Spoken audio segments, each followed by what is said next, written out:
In the daytime, I'm Emily. Just a normal girl with a normal life.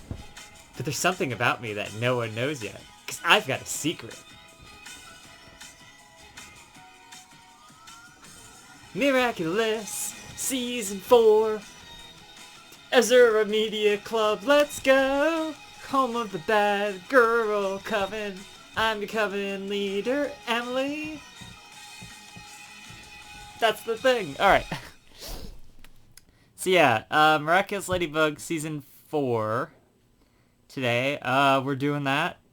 Let's see, what, it is a significant season of Ladybug. It was an important season of Ladybug. Alright. Yeah, so really, really good season. I think it builds on a lot of the things Season 3 and the New York specials there we're trying to build on. But, you know, it also forges its own path. But we have a lot of big reveals, a lot of big things going on in Season 4. And Season 5 only ramps it up to the next level, and I just love that. I can't wait to start watching Season 5 again. I don't know, maybe I'll start watching it today, or maybe I'll leave it for some other day or something. But so yeah, let's get into it. Let's do the episode by episode.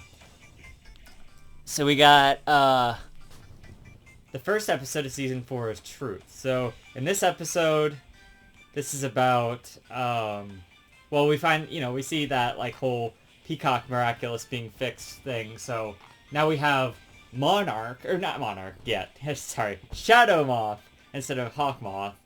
He's now Shadow Moth because he fuses the two Monarchs next season. He's got so many identities, seriously, like, anyway, so Shadow Moth now,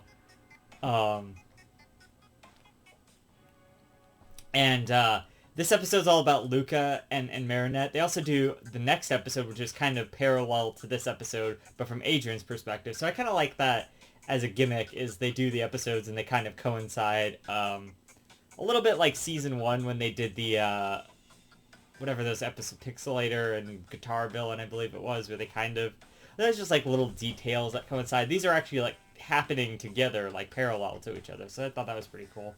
But yeah, it's like Luca, he's trying to be there for Marinette, but Marinette won't let him in on the fact that she's Ladybug, obviously, because like she can't trust anybody with that fact. That's like a big thing at the beginning of this season. Marinette is freaking out over this, like, being Ladybug and being the guardian and all of that. She can't tell anybody, and it's way too much responsibility. And she's just so stressed about it and stuff. And she's trying to be there with Luca, and they go and see, like, this Jagged Stone movie, and, she has all the Kwamis there, like, flying around and shit in her bedroom. But she gets distracted because, a Senti monster comes out, and it's, like, the Lollipop Senti monster or whatever. Like, I guess this is, like, you know, Gigantititan's Senti monster, like Baby August, his Senti monster or whatever. We see this villain a lot, like this Senti monster a lot, for some friggin' reason. Hawkmoth is just obsessed with akumatizing this friggin' baby. So, anyway, yeah, so we see that Senti monster, and so Marinette runs off to fight, and Luca's, you know, all disappointed and whatever, and then later on, she keeps blowing him off, and he keeps saying, they have this nice scene there, like, on the bridge, and he's like, listen to the music. Like, she's trying to explain this, like, her excuse or whatever for this and that, and he's just like, shh.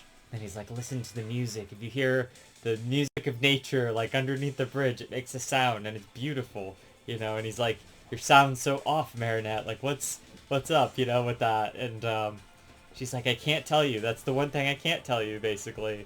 And he gets really hurt by that, so he becomes Truth. And there's a Senti monster as well, which is, I don't remember the name of the Senti monster, but it's like this eye thing, light eye, I guess it is. So it goes around and it basically, his power is to get people to tell the truth. The Senti monster does something too, I don't really remember what that's all about. Maybe the Senti monster has that power? Something like that.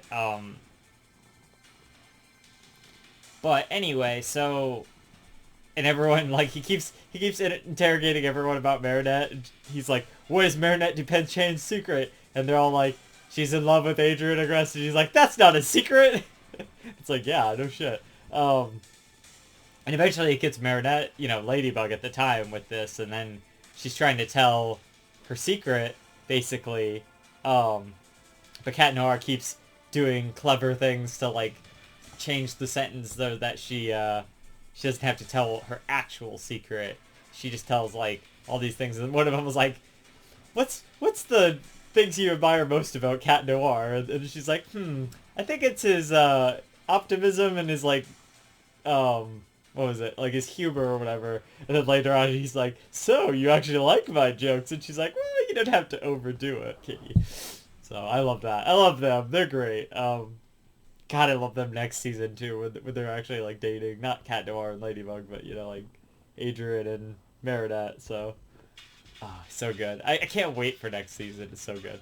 Anyway, Truth is a great episode. It really establishes the whole why. Okay, I don't want to say it's great because Luca and Marinette can't be together, but like, that's kind of the idea there. Sorry about the video game playlist music. I thought the writing playlists were getting a little old, and I kept doing the same one, I think, if I remember correctly. So there's not much Ladybug music I can put into these things that's not just the music that I played in the first two videos. So it's like, the fuck do I do, right? So I kind of figured I'll just go back to my video game music playlist. But it likes to do a lot of the similar songs when you shuffle it or whatever, so I don't know. Anyway. So, yeah, totally unrelated to what we're talking about. So anyway, by the end of the episode, Luca gets better and he's still like, oh yeah, I'll be here for you, basically, but she still can't tell him. And I think, I don't know if this is the episode where she has the breakdown. I think that might be in Gang of Secrets, but I think at the end of this episode, she kind of still has that, like, one of those breakdowns where she's like, I can't be with anybody because I can't tell Adrian, I can't tell Luca who I am, as Ladybug, because it'll compromise my secret identity, it'll compromise their safety and all that. And so she basically gives up on being with anybody at that point. And Tiki's like, Marinette, life has so many surprises, and just like, shut up, Tiki! Just because it's Adrian doesn't mean you have to friggin' play at Marinette like that. But anyway. So, then we have the second one, which is Lies, which is where Kagame and Adrian are together all the time. And, Kagame is noticing that Adrian is lying to her a lot about, where he's going with Big Cat Noir and all of that. And, at one point he drops this, his Lucky Charm thing on the, on the bridge there. And Kagame picks it up, and he uses an excuse to go back and look for it, even though Kagame has picked it up. And then later, she asks him, so did you ever find that Lucky Charm thing on the bridge? And he's like, yeah, I found it. And he's like, where did that thing go? And he's like, it's here. And he's like, she's like, I know you've been lying to me, and stuff. And she's like, I lied too, so we could spend more time together. But you lie so you can get away from people or whatever. And so she gets really, like, mad and akumatized about that, and she becomes Lies, and she makes anybody who tells lies, like, freezes, I guess, in place or something like that. It's one of those powers. Kagame gets akumatized a lot. She actually gets akumatized next season again, too. Did she get akumatized every season she's in? Let's see, Riposte. What was season 3? Did she get akumatized in season 3? She probably did. I don't know. Oh, Oni-chan. She got akumatized there. She got akumatized at this thing as a whole other villain. She's always a different villain every time. And next season, she's like this big monster that can't hear anybody. Not a monster, but like a big, tall, like golem-esque. Oh my god, it's always Metal Gear Solid. Why? I mean, I love Metal Gear Solid, but like we got to do other songs too. There we go. That was just gonna be Persona 4 the whole time. More realistic to the thing. I mean, Metal Gear Solid's pretty devoid from this, but Persona 4, you got the emotion. Anyway, we're not talking about video games. Let's see. So yeah, that's also a really interesting episode. It's like the flip perspective. There's truth, there's lies. It shows both sides of that. It's a duality thing. It's just a good episode overall, and it again clarifies the Kagame Adrian thing there. But in her case, she was a lot more cold because she's like, you know, I don't know if I can be around you, and I'll let you know when I'm ready to see you again, basically, and whatnot. So she doesn't really like talk to him or whatever for most of the season. I think they have a brief phone call in the finale where she like gives him shit about not being able to tell his father how you know, he truly feels or whatever. But also she doesn't know that he's a sentient monster and all of that stuff. Spoilers for Miraculous Ladybug, by the way. I think I mentioned that in the first video too. So let's see. So next after that is a really big episode, Gang of Secrets, where Marinette, again, is really stressed about this whole Guardian thing, and her friends almost find out about the Miracle Box in this, like, dollhouse that she made to, like, conceal it or whatever, because they all, like, go to look at it, because they're coming over to, like, console her about the whole Luca thing, and, you know, like, see if they can help or whatever, but she's like, I don't want your help, you know, stop being in my life, basically. She has to, like, really, like, throw them out, like, be like... it's like, you know, they come in, they almost find the Miracle Box, and she's like, she, like, yells at them, she's like, oh, I don't want to be friends anymore, just get out! And then Alia, like, looks at her, and she's like, you know, she, like, they just have this, like, fight, and the whole thing, oh my god. The whole thing was, like, that's fine. The whole thing was like, they were trying to help her. They were making this, like, bracelet thing. So then they all, like, put their wishes into the bracelet, basically, that Marinette will be better or something like that. And so they're going to give her this. And then they explain that to her. And she still turns away and yells at them and stuff. And so they're all broken. And so they're all holding the bracelet again. And they'll, like, say things. They're like, oh my god, I'm so sad about this and this. And Julika's just like, you know, like she always does. And, they actually do make her a little more audible in the later season, so she probably did say something significant, but everyone's really broken about Marinette, like, throwing them out and, you know, basically cutting off friendship with them, so she just basically, yeah, it was really savage, you know, she just like, fully has to go for it, because she can't let them find out about the Miracle Box and know that she's Ladybug, because that's really bad. So anyway, oh yeah, and there's a whole thing about at the beginning of this episode where she just, like, wants to be Ladybug entirely. She doesn't want to be Marinette at all because being Marinette hurts. And but then the Kwamings are like, but what about Tiki? She probably needs, you know, she's probably tired and hungry. And then Tiki has this, or she's like, oh Tiki, I'm so sorry. You must feel so bad right now. And she's like, not as bad as you feel, Marinette. And it's like, ah, Tiki, you get it. Real OG, you know, I don't want to say bros, but like sisses there or something. I don't know. What's the female equivalent of bros, you know, like, I don't know. Post it in the comments below. Let me know that.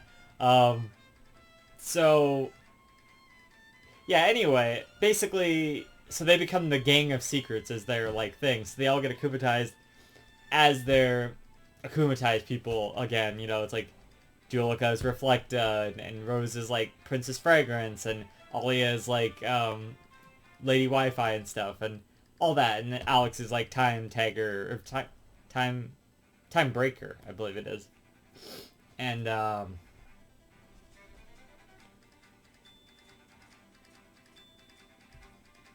and then Horrificator. Yeah, I was trying to think, who's Milen? Like, what's hers? It's like, she's Horrificator, yeah. So, so it's cool, because we get to see all of them again. They're actually, like, a pretty formidable gang, you know, there. A lot of akumatized villains at once. I guess it doesn't count with the rule, because, like, you know how Hawkmoth can only akumatize, like, one person at a time? Typically is, like, they're the Gang of Secrets. So I was like, oh, okay. It was like, they kind of break that rule a lot anyway, but, you know. Like, in this season especially, he akumatizes a lot of people at once. there's an episode later on called Dearest Family, where he akumatizes Marinette's entire family. So it's like, he does this a lot now. But I guess you can do it as long as the akumatized object is still just one object, you know?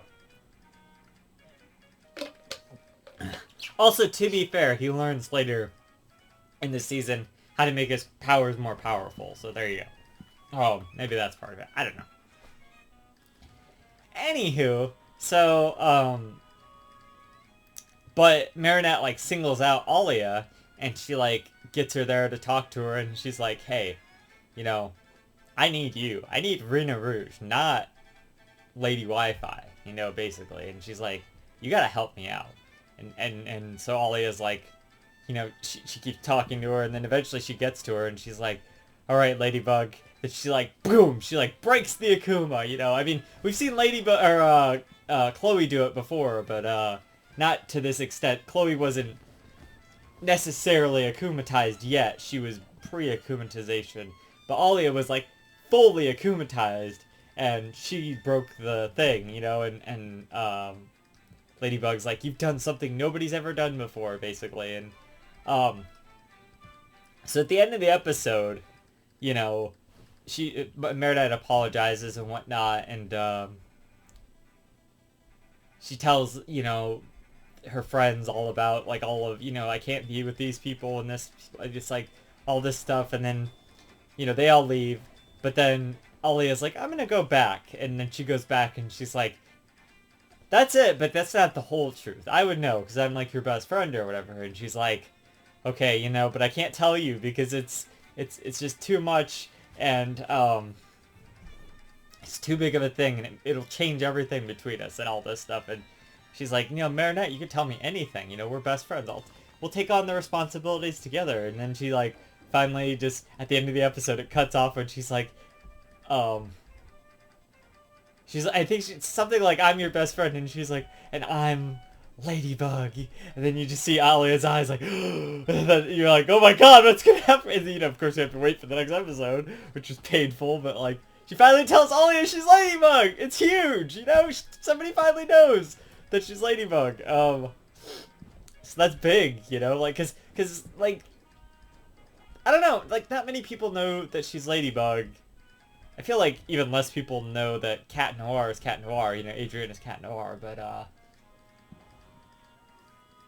yeah, now Alia knows, and then, so in the next episode, Mr. Pigeon 72, that becomes a plot point of it. Yeah, it's also, I remember seeing that title, too, Mr. Pigeon 72. You know, I love how he got akumatized in the special, and then it's like, here he is for the 72nd time to get akumatized, and they have like a chart of that, and Alia's like, Mr. Pigeon's been akumatized 72 times? Marinette's like trying to work on this thing to like unlock her powers or whatever, basically, and Alia's like, yeah, this is still going on. I forgot this is super long. I mean, it's great, it's a jam, but I don't want it to get overdone. Anyway, Alia's like,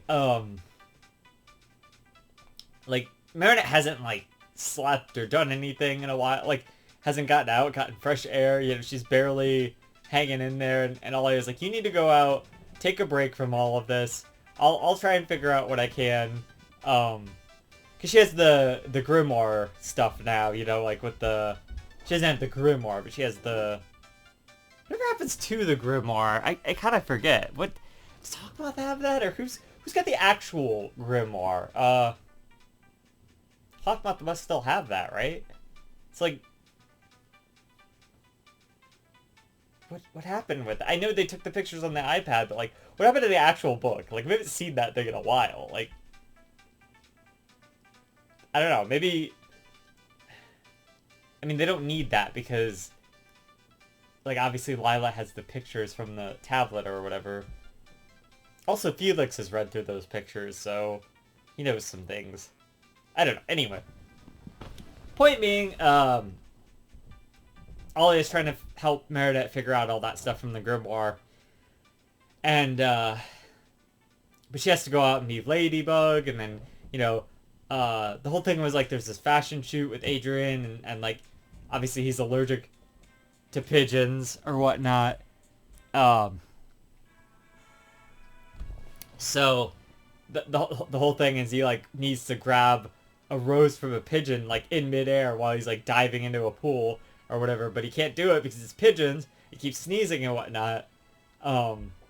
So like Mr. Pigeon gets akumatized again basically, and there's a whole thing. I don't even remember like most of that part of the episode. They're both at the pool. What it is Marinette like she goes out to console Kagame because she heard that she broke up with Adrian, and Kagame's fine with that. You know, she's okay. She's doing fine. But Marinette is convinced that Kagame needs to be with Adrian, and you know, she's Kagame's like one of Kagame's only friends, so she wants to be there for her. So she goes like full Marinette friendship mode. She like goes and like Kagame, she like not attacks her, but like hugs her basically from behind, and like her mom's there. Like I heard an interesting thing. Somebody said, I was watching this video and they were talking about how spoilers, I said it already, for season 5 Kagame is a sentient monster and her mom is blind. So what if that was the consequence of her making, you know, Kagame? Like, that's interesting. I hadn't thought about that before. And also, what about her and her part of the wish? Did that come true? We're going to find out in season 6, hopefully. Or maybe in the Paris Ladybug, Shadybug, and Claw Noir, whatever the fuck.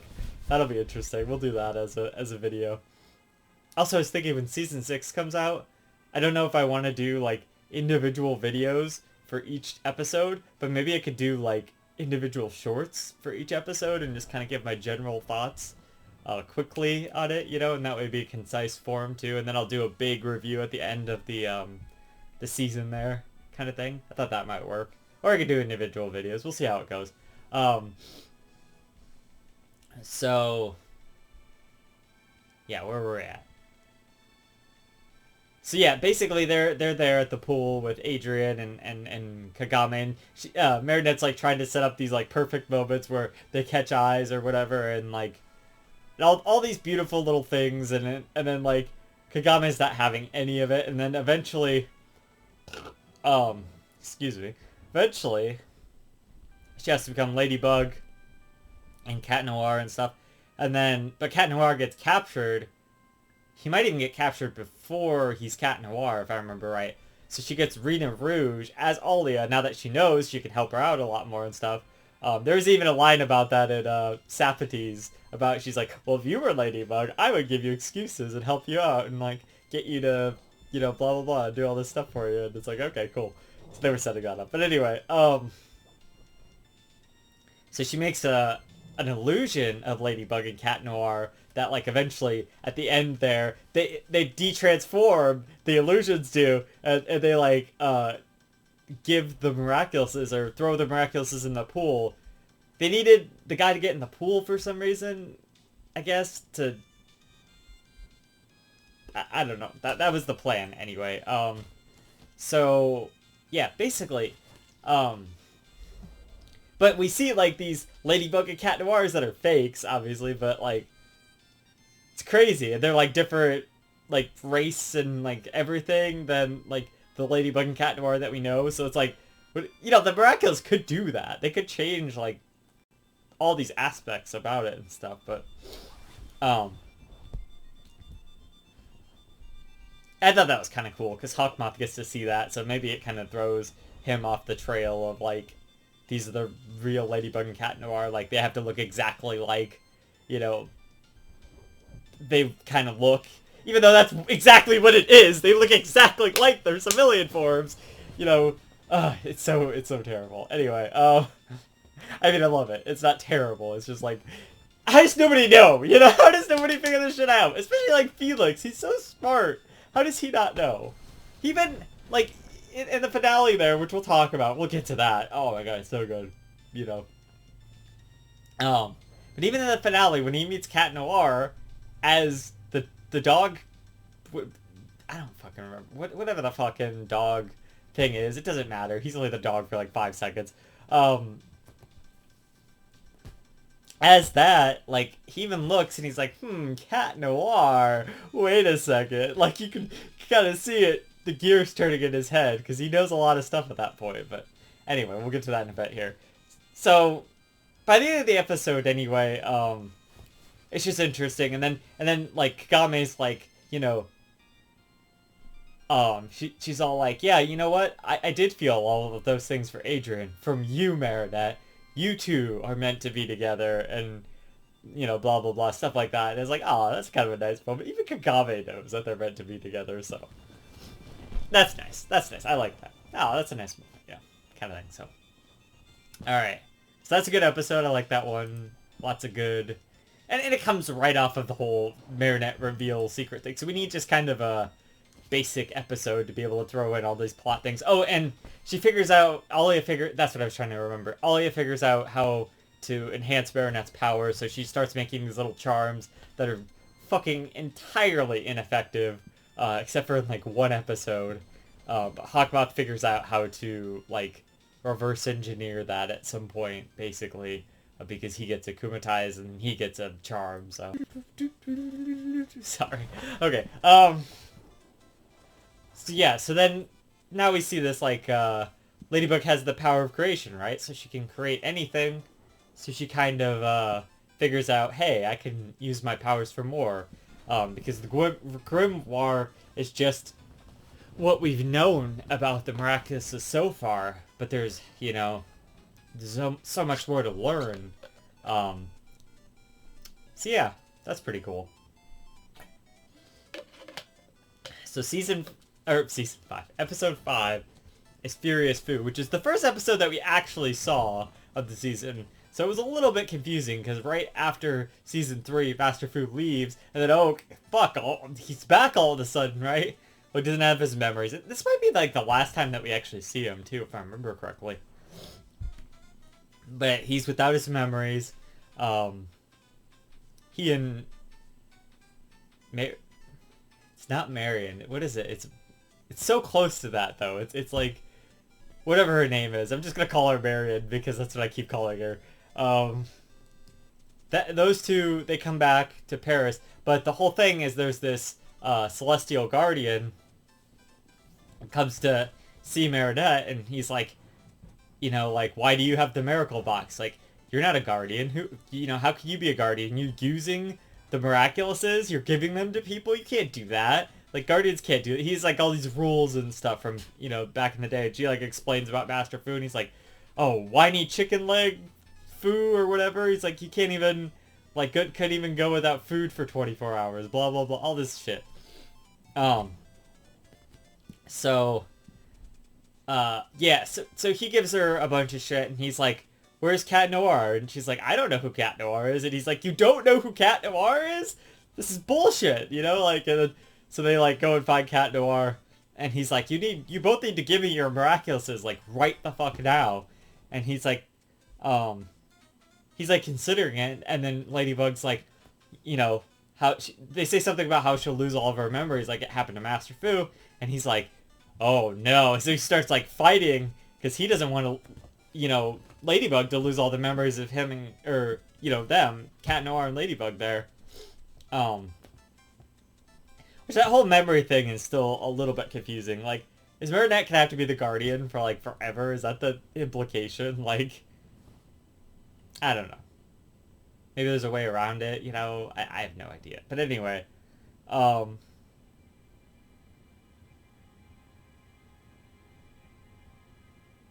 the episode's about that. Eventually he has to go to Master Fu, the guardian guy, so he can get the cane that he has, because there's like a compass on these, like, items that'll lead you to miracle boxes, basically.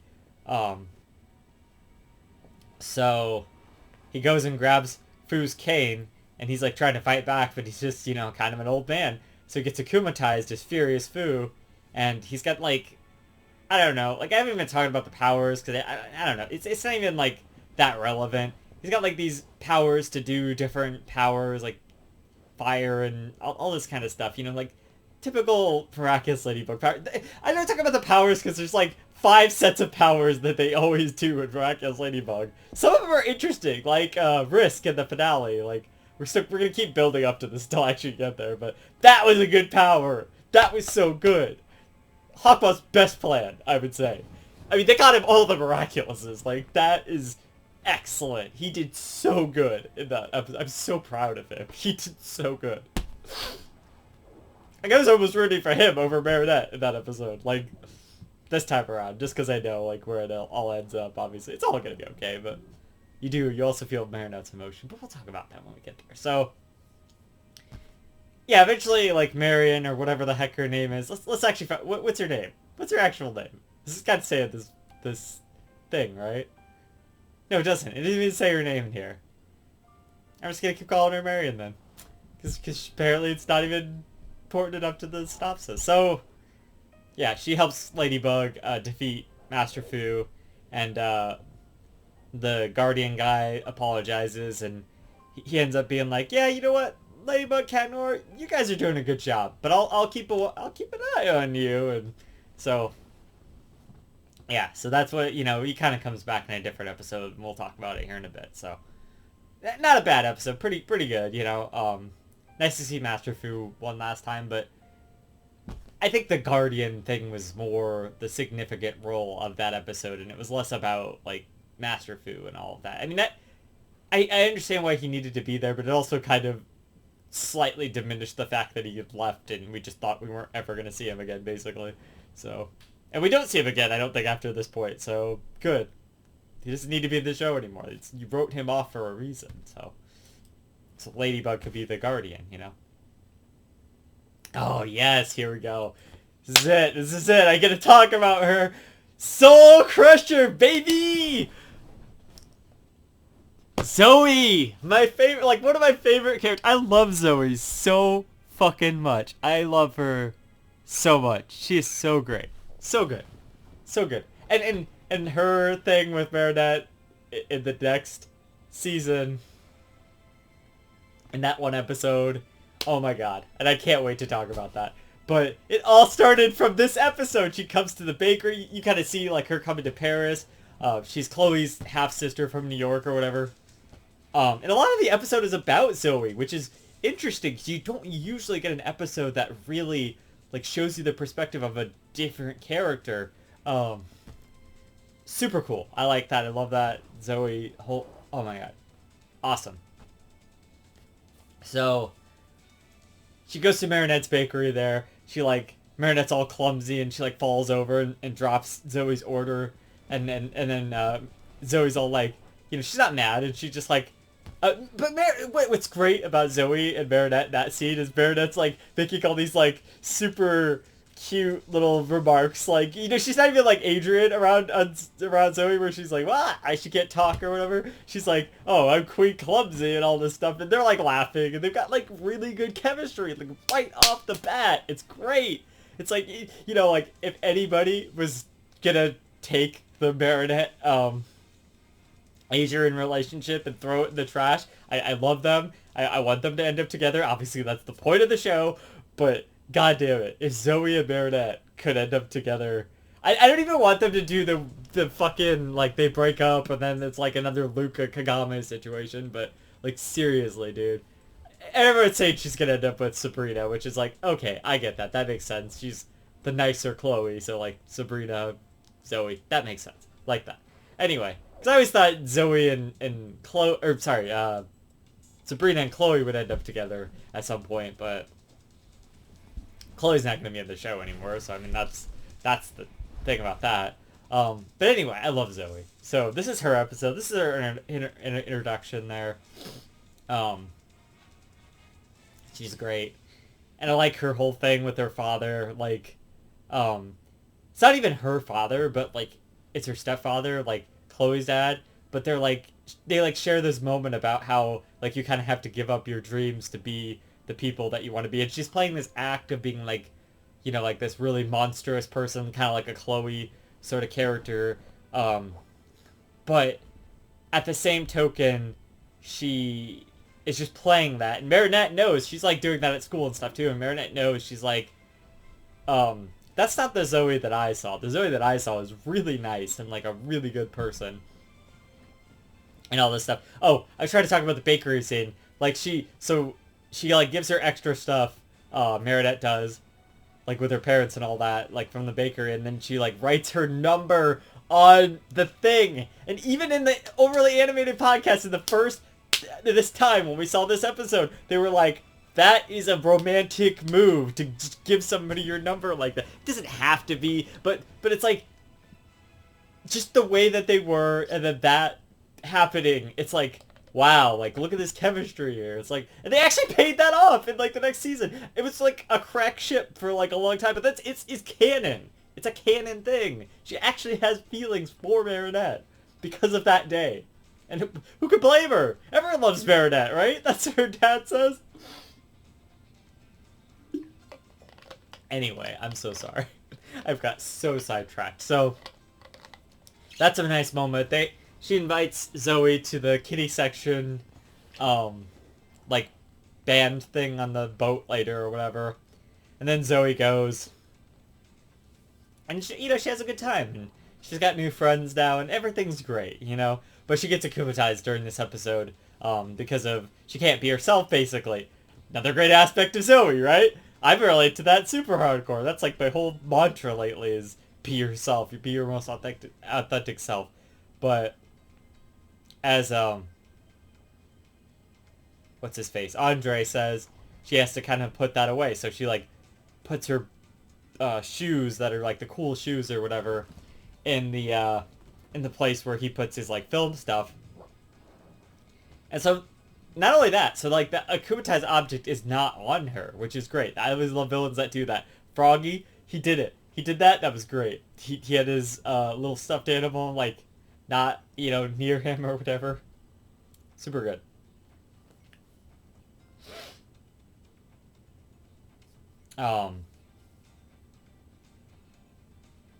Anyway, so Zoe is great. She gets akumatized, but, they figure it out, and they get through it.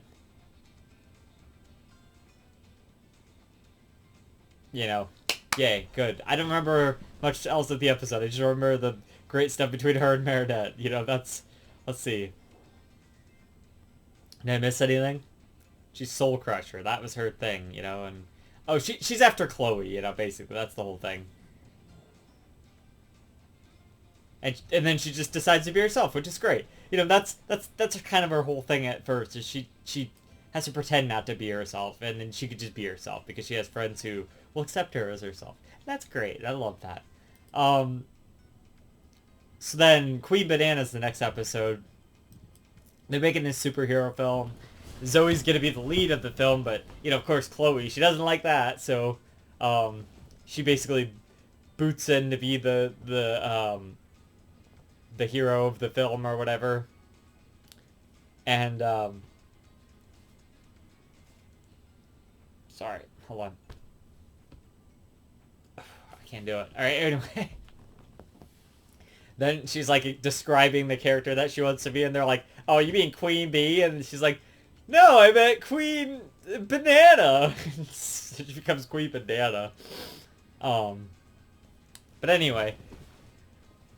And she keeps making all these changes to the script and whatnot, and then eventually they just kind of shoot the original film without her, and this pisses her off, and she gets akumatized because of that.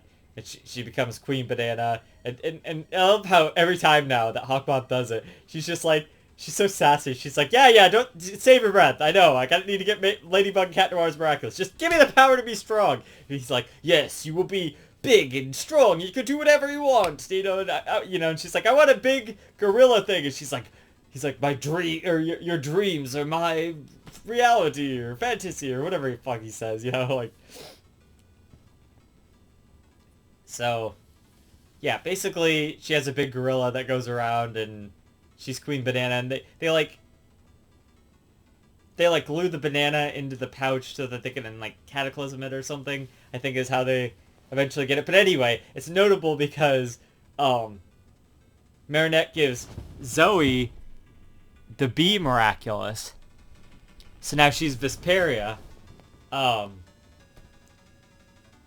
So that really pisses Chloe off because she was Queen Bee, but, yeah, Zoe. Zoe's a great Miraculous solution. Zoe's just a great character. Also, she's a good replacement for Chloe as the Queen Bee sort of character. The Bee Miraculous, you know, Vesperia. I like it. She's great. She's perfect. 100%. So, great episode. You know, super good. Guilt Trip, I'm about two ways on this episode. I think all of the stuff with Julika, Rose being sick with the thing that she's sick with or whatever. I think all that's...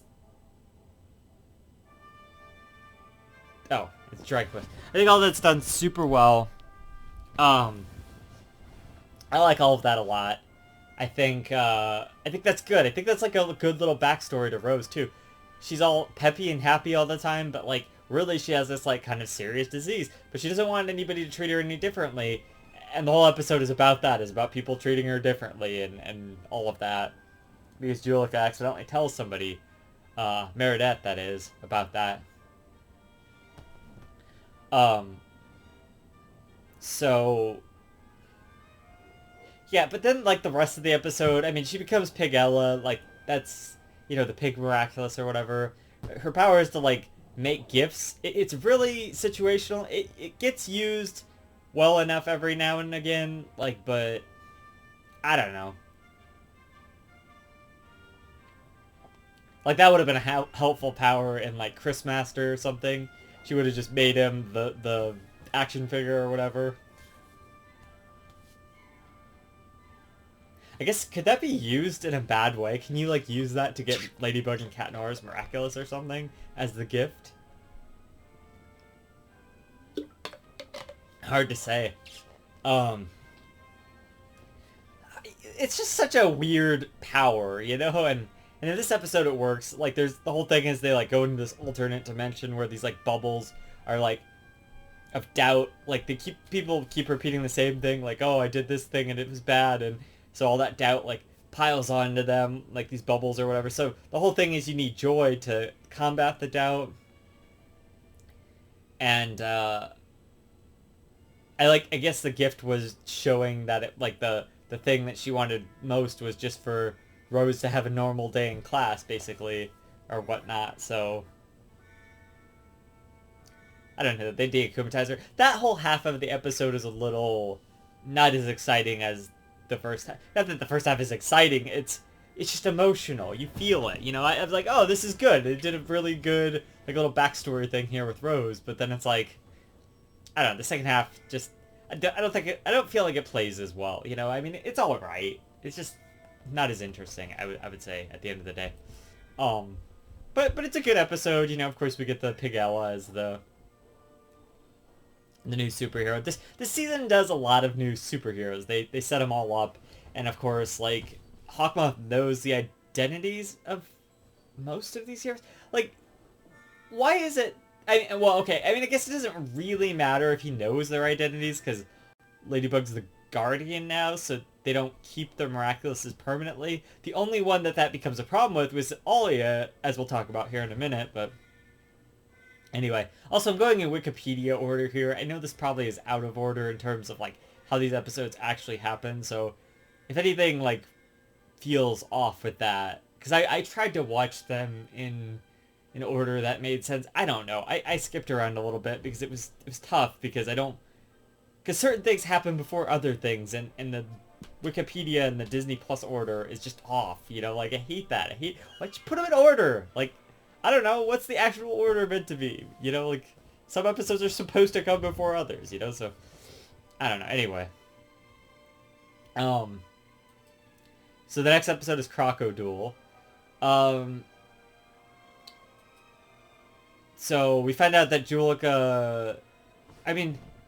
Oh, we know this from Truth. So in Truth, something I forgot to mention is Luca finds out that Jagged Stone is his dad. So this episode is kind of about that. It's like Luca and... Is this that episode with Luca and... Yeah, it has to be, right? Luca and Julika, it's their birthday. Yep, okay. I actually like this one, kind of. I don't really like Marinette in this episode because she's kind of forces she tries to put Julika in a weird situation, and she does apologize for it later, so that was nice. At least she was self-aware, but she's like, you have to get Luca, your twin brother, whose birthday it also is, to not show up at this fucking party. That's for him and Julika. Like, because she doesn't want to talk to Luca, because she's, you know, after she thinks it'll be awkward or something. By the end of the episode, they resolve that. They're friends again. Anyway, Jagged Stone and his mom, Luca's mom, and Julika's mom, is, they get akumatized because they're arguing the whole time. And they become a Crocodile, which is just like Captain Hard Rock and Guitar Villain, and they just get to battle and whatnot.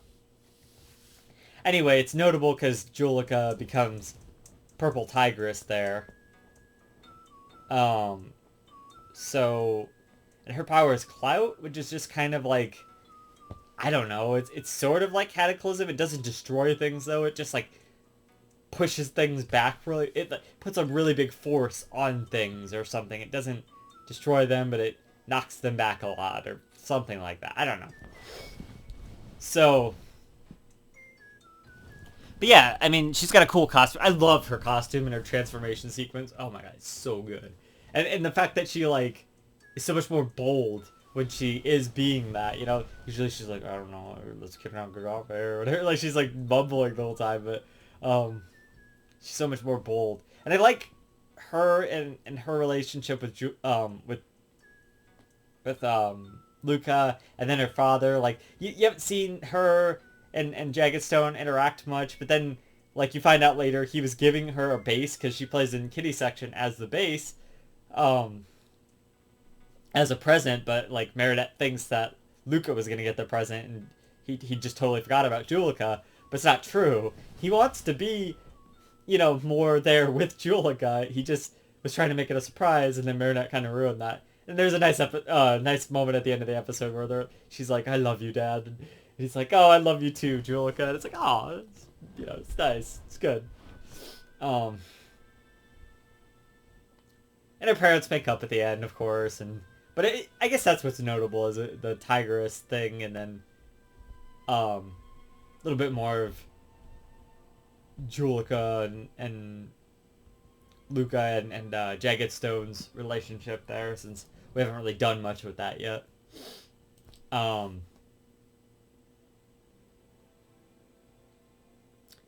there's Optigame. That's the next episode. So now, here's where it comes into play. Now that Gabriel Agreste knows who these people are, he tracks them when Ladybug is getting back the Miraculous, but she's super careful. But, because he tries to follow her with the Senti monster called Optigame, I believe.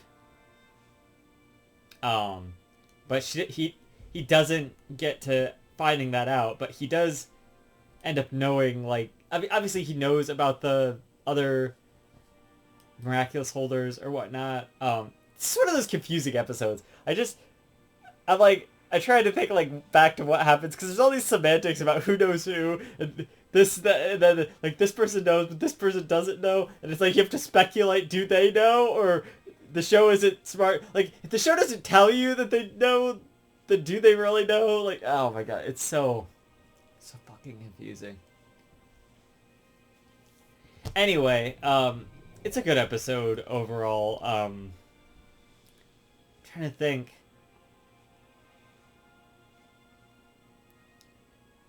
Oh, okay, right. So he akumatizes Style Queen, you know, Audrey Bourgeois, and then Optigame is, like, going around trying to figure out things as Ladybug has to go and give people their Miraculouses or whatever. And then it's this whole thing where she can't give all the other Miraculous, like, when Nino's there, so Ollie has to make excuses to get away from Nino, and blah, blah, blah, blah, blah, and then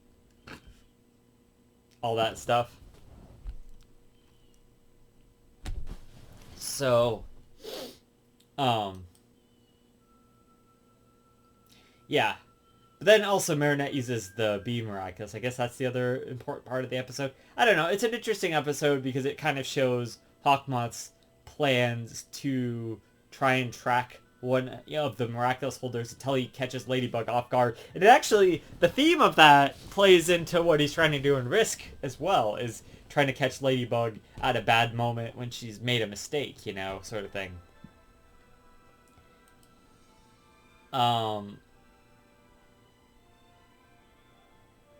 So, yeah, I don't... Right. Okay, yeah. So then, at the end of this episode, that's where it happens.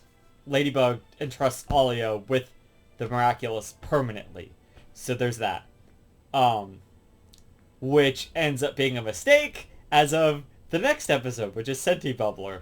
So in this episode, Hawkmoth creates a Nino Senti monster that becomes the Bubbler to trick Alia because she has the Miraculous now, and that he knows that she's Rena Rouge, so he and there's this whole dream sequence at the beginning where Marinette is freaking out about how she gave Alia the Miraculous, and they're looking for the spider, and she's like, oh, where did I put that thing? And Marinette's like, you lost it, blah blah, and all this stuff, and then they figure out later it was just a fluke. But in the dream sequence, Cat Blanc is there, and then Shadow Moth is there, and all this stuff. It's just crazy. It's a crazy little dream sequence there. But anyway, so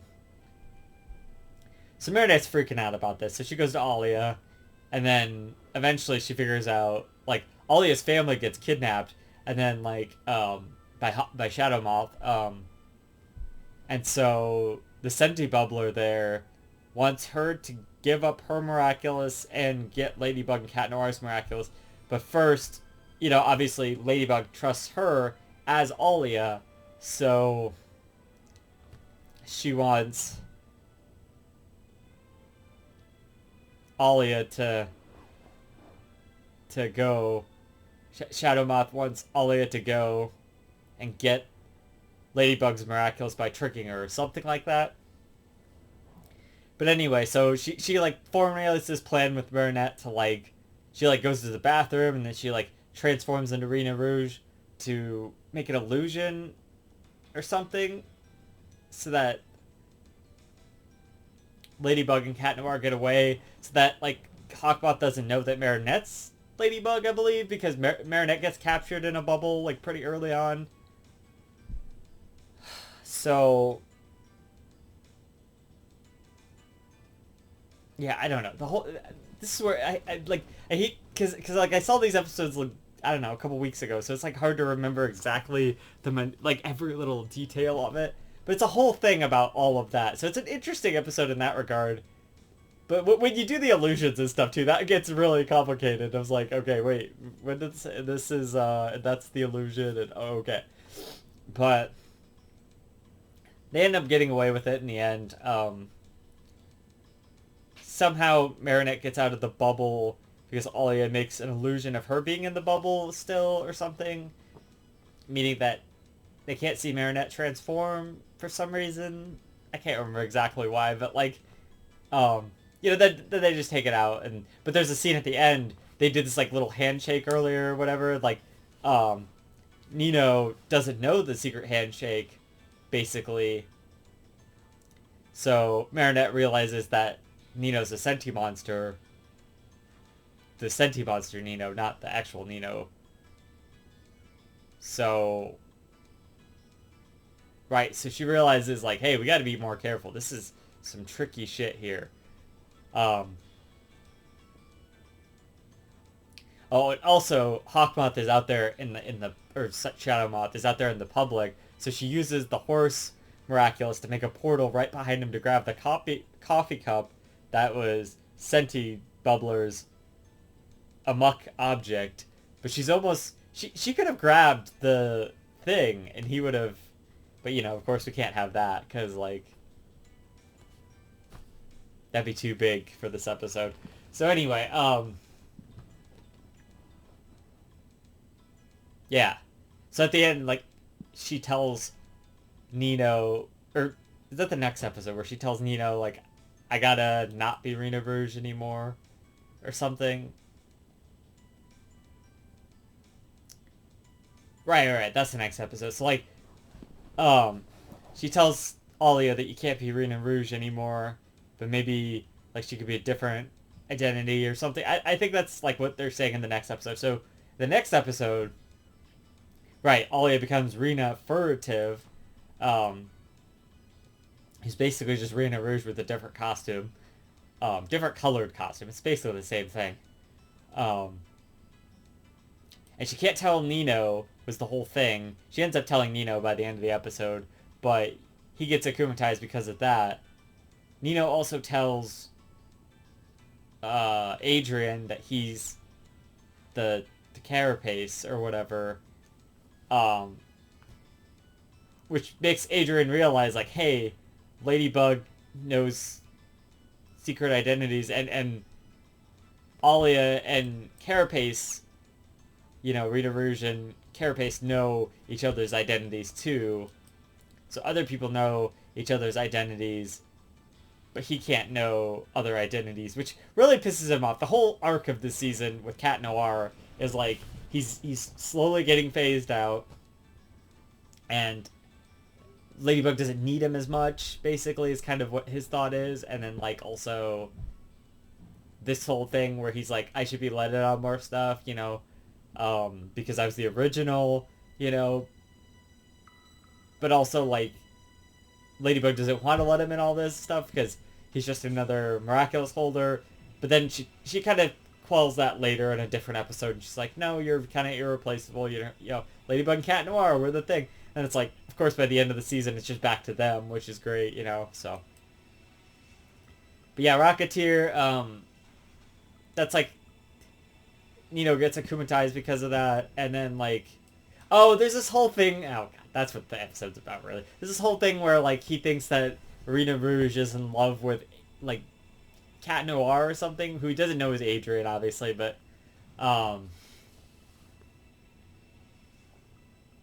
does legit nobody know that he's Cat Noir? Like, that's weird. Like, that's weird that nobody knows that he's Cat Noir. Oh, except for Luca, of course, but we'll talk about that here in a minute. So, yeah, but there's, like, this whole misunderstanding. That's why he gets akumatized, because he sees, like, this whole scene of Alia and Cat Noir talking, and, like, Cat Noir being like, oh, are you in love with me?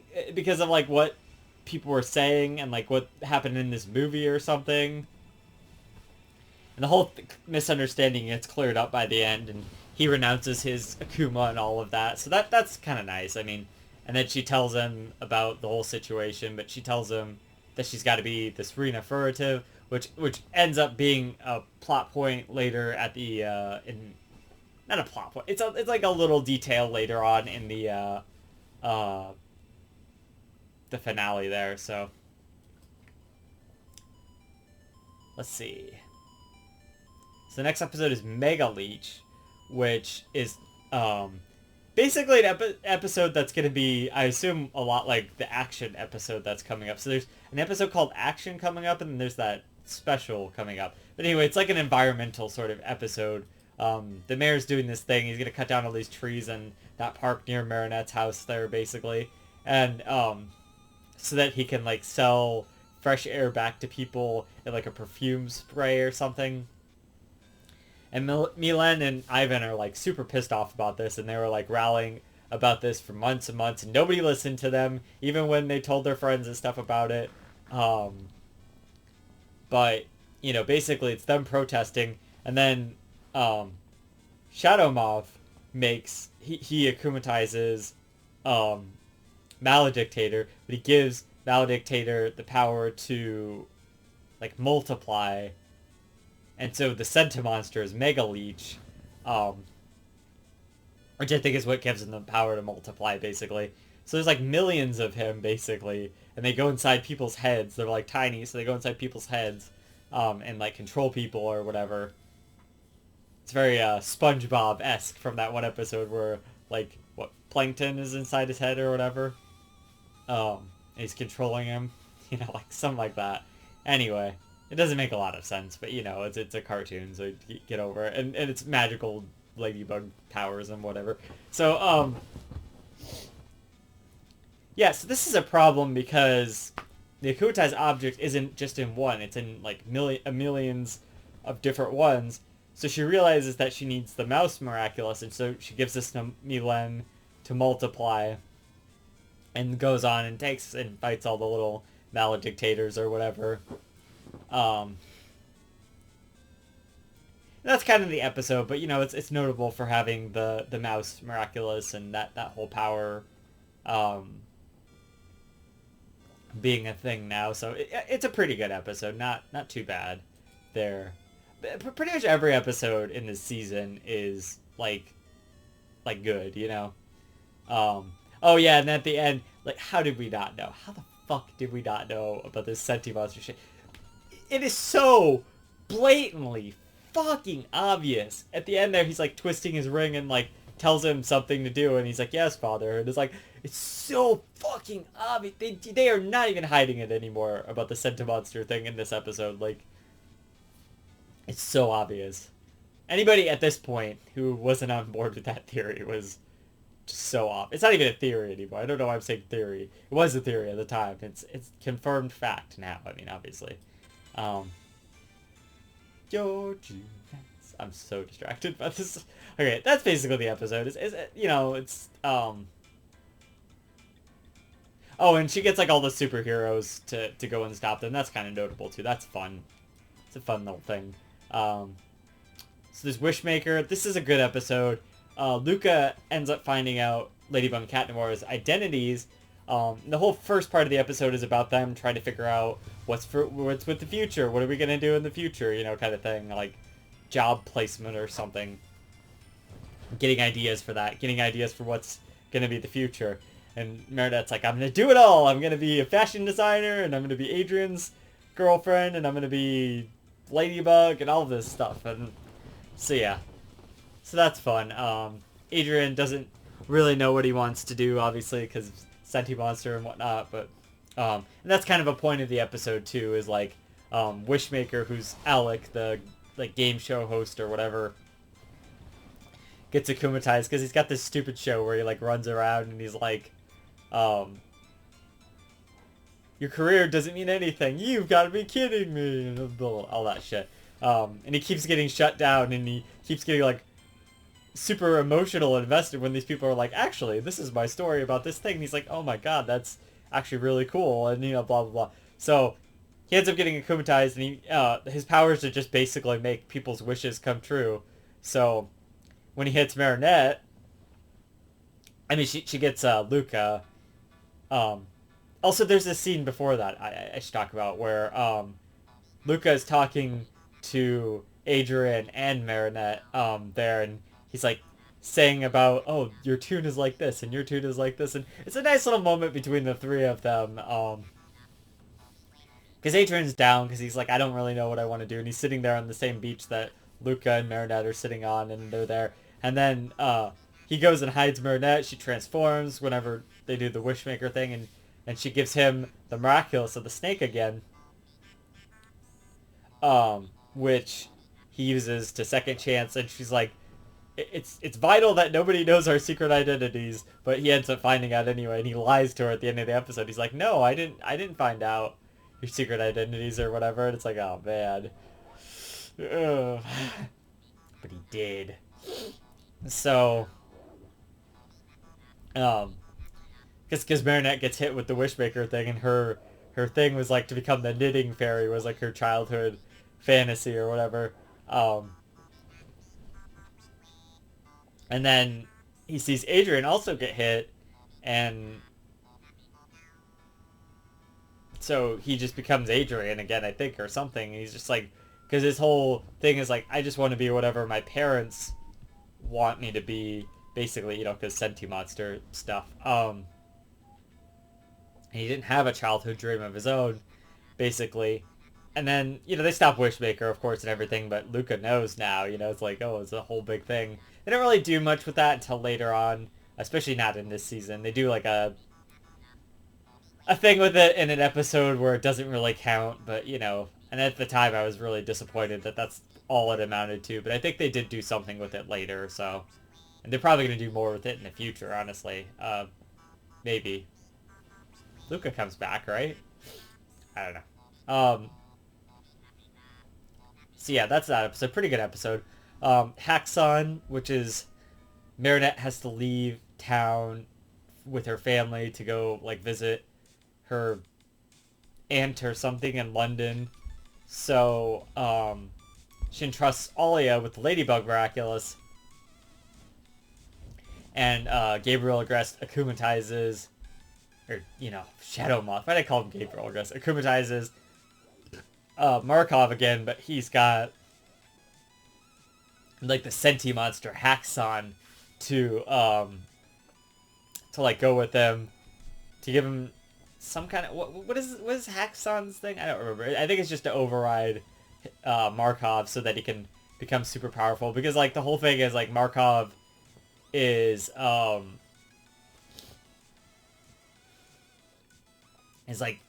really like advanced technology now. He's like solving world problems and stuff, and it's crazy. So yeah, he gets reacclimatized as Robustus, and of course with Mare not being there, she keeps texting Alia all these tips and whatever, like 300 of them or some shit like that. But she becomes Scarabella, and so it's the whole thing is like, the whole episode is basically her and Cat Noir trusting each other to fight together, because he thinks that she stole the Miraculous from Ladybug, and Ladybug would have told him or whatever. Yeah, stupid plan. Come on, Ladybug, you should have told him. How hard is it? Transform, text him on the little wand thing, and he'll get the message when he becomes Cat Noir, and it'll be like, hey, I'm out of town or something, I can't really tell you, secret identities. I've entrusted this other girl to be Ladybug for a little bit. That's all you had to do, like something like that.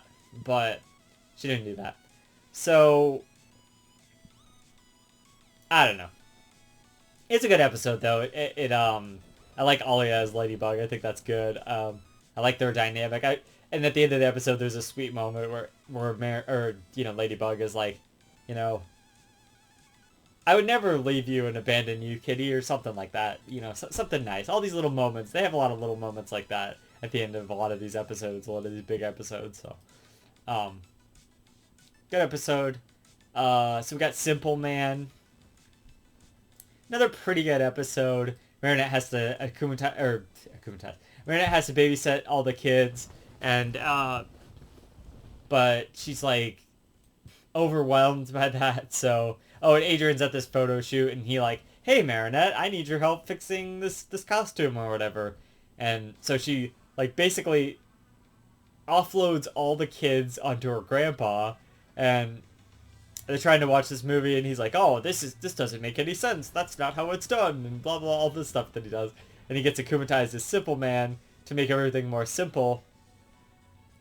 And the kids, like, are there the whole time. I guess they're already simple enough, so they don't really get affected by his spell. But, like, his whole thing is, like, he turns everything more simple and everybody more simple. It's kind of like Risk in a way, where, but they're just a little bit simpler. So, like, Marinette, for instance, is just gonna go and straight up tell Adrian, instead of doing a complicated plan, how she feels and whatnot. It never ends up really working out, but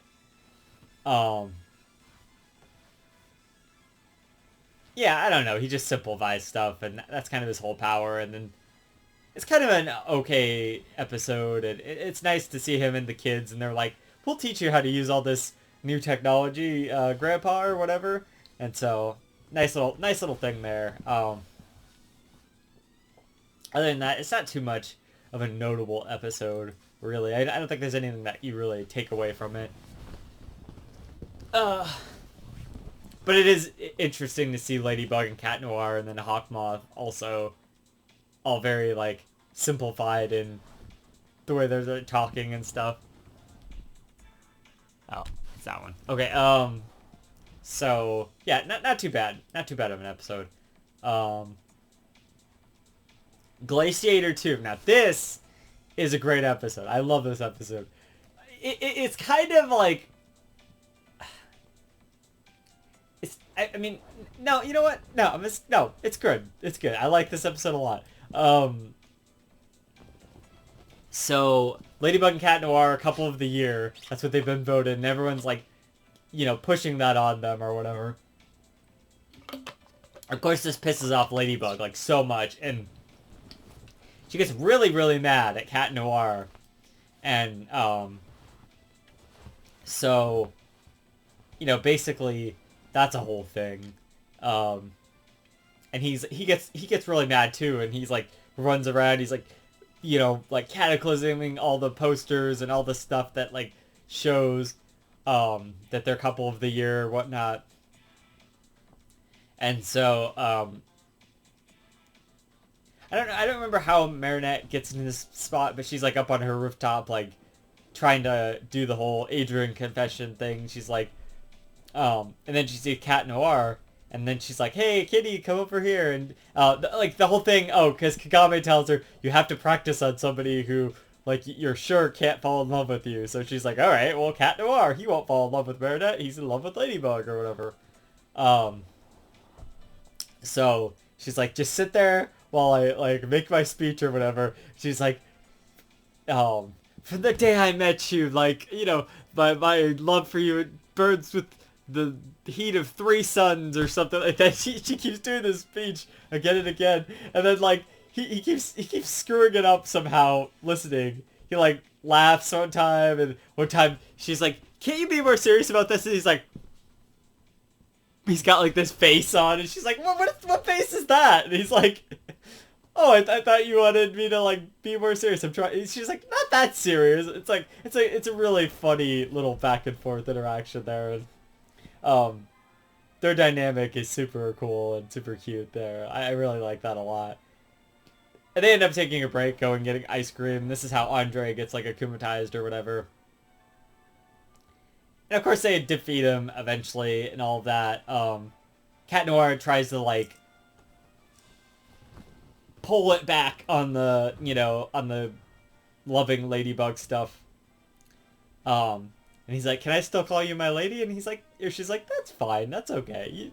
We can do that. But they're setting boundaries, and I think that's nice. I think that's good. I mean, obviously, it's frustrating because we know Cat Noir is Adrian, who Marinette loves, and Ladybug. It's so frustrating.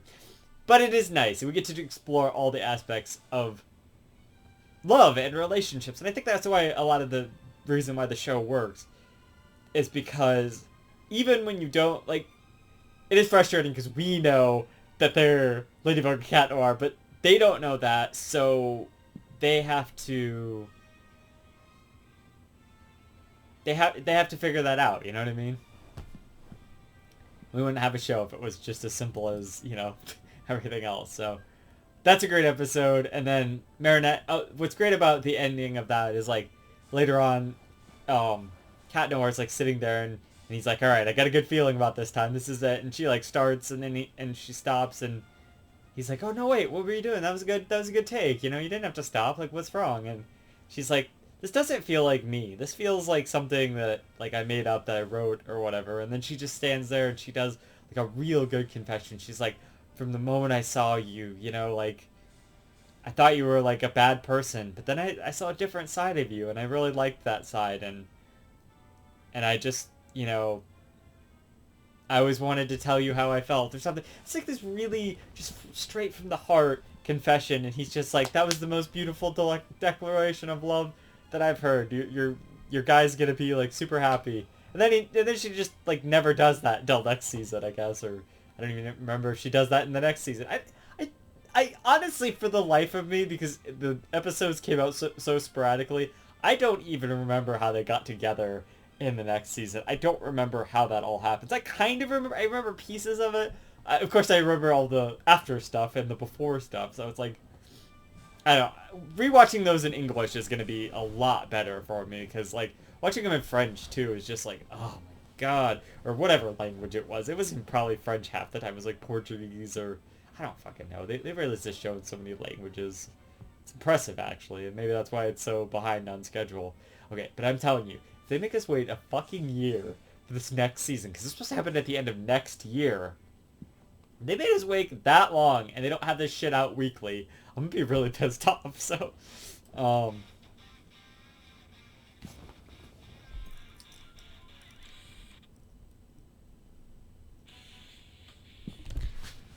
Alright, so, yeah, great episode. Dearest Family. So that's the episode that I was talking about earlier where all of her family gets akumatized.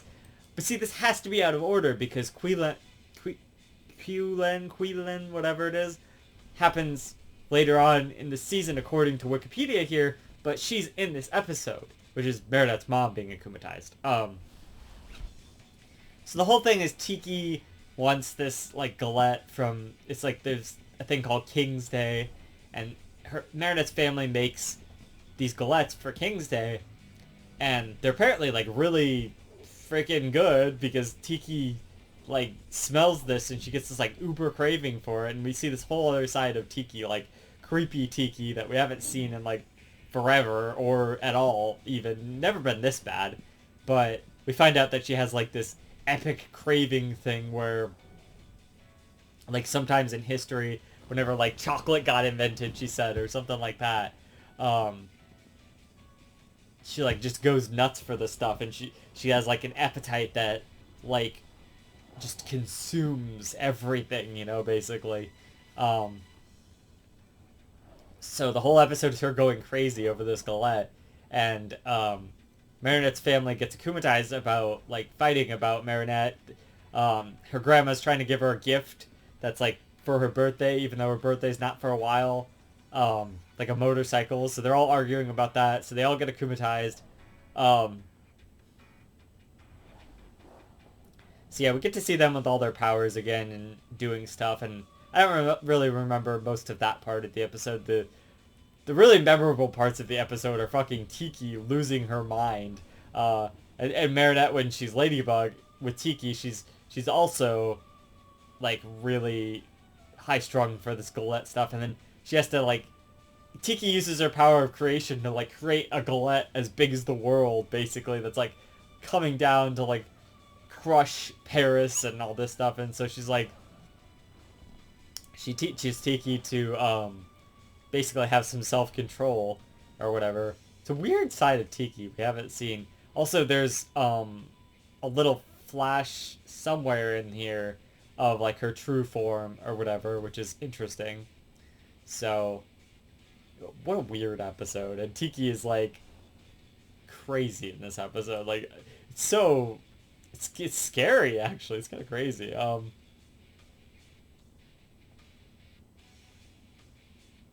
we get this whole thing about, like, the miraculous and how that works, how it recreates the world or something like that. I don't know.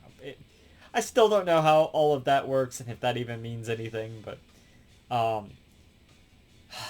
okay, so we have to talk about Ephemeral. I like this episode and I hate this episode all at the same time. The first time I saw this episode, I thought this was going to be the greatest episode of Ladybug. It's the 100th episode of Ladybug. The Master Suhan comes back and he's like, you need to know who Cat Noir is so that you don't have to use, like, all of these other Miraculouses out there on a daily basis, because she uses, like, a ton of them to defeat Gold, Hungry, what's-his-face, Bob Roth, the movie, film, comedian, producer, all the producer guy, like, he gets akumatized and he's, like, in the safe or whatever, and so she has to use, like, all of the powers of all the different Miraculouses with these different holders to defeat him, but she doesn't know who Cat Noir is, so... Oh, and Cat Noir is preoccupied as Adrian doing stuff, so another episode where she doesn't need Cat Noir to do it, but if she had Cat Noir, it would have been easier because he could have just cataclysmed the safe and the guy would have fell out and all that. So that was Master Suhan's thing, is he's like, you need to know who Cat Noir is to be able to do this. And she's like, I don't want to know who Cat Noir is because bad things happen when I know who Cat Noir is, blah, blah, blah, all this stuff that we all already know. So she comes up with this plan. She's like, Luca, you're going to go and find out who Cat Noir is, or you're going to wait until I know who Cat Noir is, because he won't tell you. He would only ever tell me. And then you're going to second chance. We're going to go back in time. You're going to tell Master Suhan who Adrian is. And then that was going to be good enough, I guess, or something. So, but that doesn't end up happening. What ends up happening is they set up this whole thing. Marinette's like, you know, she's like kind of angry. She's not angry. Cat Noir, Adrian is like, he goes in to be Cat Noir after his little press conference thing there with, like, you know, his father. Like, his father was supposed to show up, but then he got this, like, emotion thing to, like, akumatize. But, so he puts Adrian in charge of it. So anyway, so Cat Noir, when he finally gets to transform into Cat Noir, he gets the message or he's like, gets a call from Ladybug, and he's like, oh, I'm sure you're really mad at me. And she's like, don't worry about it. Just, like, meet me at the top of the Eiffel Tower. We need to talk, basically. And so they go there, and then the first round of this, she basically sits there, and she's like, it's time we reveal our secret identities to each other, because, you know, I need to know who you are when you're not Cat Noir, because I need to know how I can get a hold of you and contact you and stuff. And he keeps fighting back at this, and he keeps saying, like, oh, well, you've told me in the past we can't do this, and blah, blah, blah. And she's like, but it's time, we gotta do it. So he's like, all right. And he's like, you first. And she's like, no, not me first. You first, my friend. And he's like, okay, I'm Adrian Agreste. And she starts laughing, and she's like, yeah, and I'm Andre Bourgeois. And then he's like, no, I'm really Adrian Agreste. And he's like, claws in. When he, like, de-transforms. And she's just like, what? Like, Adrian Agreste is Cat Noir? And so, Luca's like, he's like, Ladybug, I gotta, like, do the second chance. Do you want me to do it now? And he's like, she's like, no, it's fine. And, later on, he's like, oh, why didn't you have me second chance? And she's like, I want to see how all this plays out, basically. And she tells him, like, I'm not ready to show you who I am yet, but, you know, we'll get there in time, basically. And he's like, okay, take all the time you need, my lady. And, so they're in class and stuff, and he can just be himself now. He can just be his most authentic self, and I think that's really cool. Although, a little heavy-handed there, my friend. You're kind of giving away the fact that you're Cat Noir. You know, it's pretty obvious. Somebody's gonna figure it out. And of course, somebody does end up figuring it out. But anyway, Marinette's having a really hard time seeing Adrian as Cat Noir. She keeps just seeing him as Cat Noir, and she's like, what if I'm not in love with Adrian? Because I don't... What if Cat Noir is the real Adrian, and I don't love Cat Noir, and all this stuff? And Luca, who ends up... You know, he knows this both secret identities. Not that he says that, but he's like, you know, Marinette, I think you're seeing Adrian's tune a little differently. Hearing Adrian's tune a little differently these days. But, you know, maybe this new tune is good, and maybe you're finally seeing all the sides to Adrian. Adrian, and that's a good thing. So she learns to accept this, and she's fine with it. And then she's finally ready after they do a mission one time. She's like, no, wait, hold on, I'm ready. And so she, like, de-transforms. She's like, spots off. And then she, like, is sitting there blushing, like, looking at the ground, and she's like, well, you probably don't love me anymore now that you know that I'm Marinette. And he's like, are you fucking kidding me? I just found out that my best friend is Ladybug, and she's the person that I love the most. And so they become a couple, you know, and it's great. And it's like, oh my god. And, you know, at this point, I'm fucking fangirling hard. I am freaking the fuck out when I'm watching this episode, and I'm like, there's no fucking way this is gonna stick. There's no way. And I'm like, please just let it stick. Please let this be real, you know. So far, there's nothing that's saying that we have to go back on this. And then he's sitting there in his room one time, like, talking to Marinette. He's like, oh, you hang out first. You hang out first. They're doing all the cute little couple stuff. And he's like, all right, see you in the morning, my lady. And then, like, friggin' Gabriel Agreste over here says, he's like, my lady, you're Cat Noir? Like, you know, he figures it out. And then, so, like, what what ends up happening next? They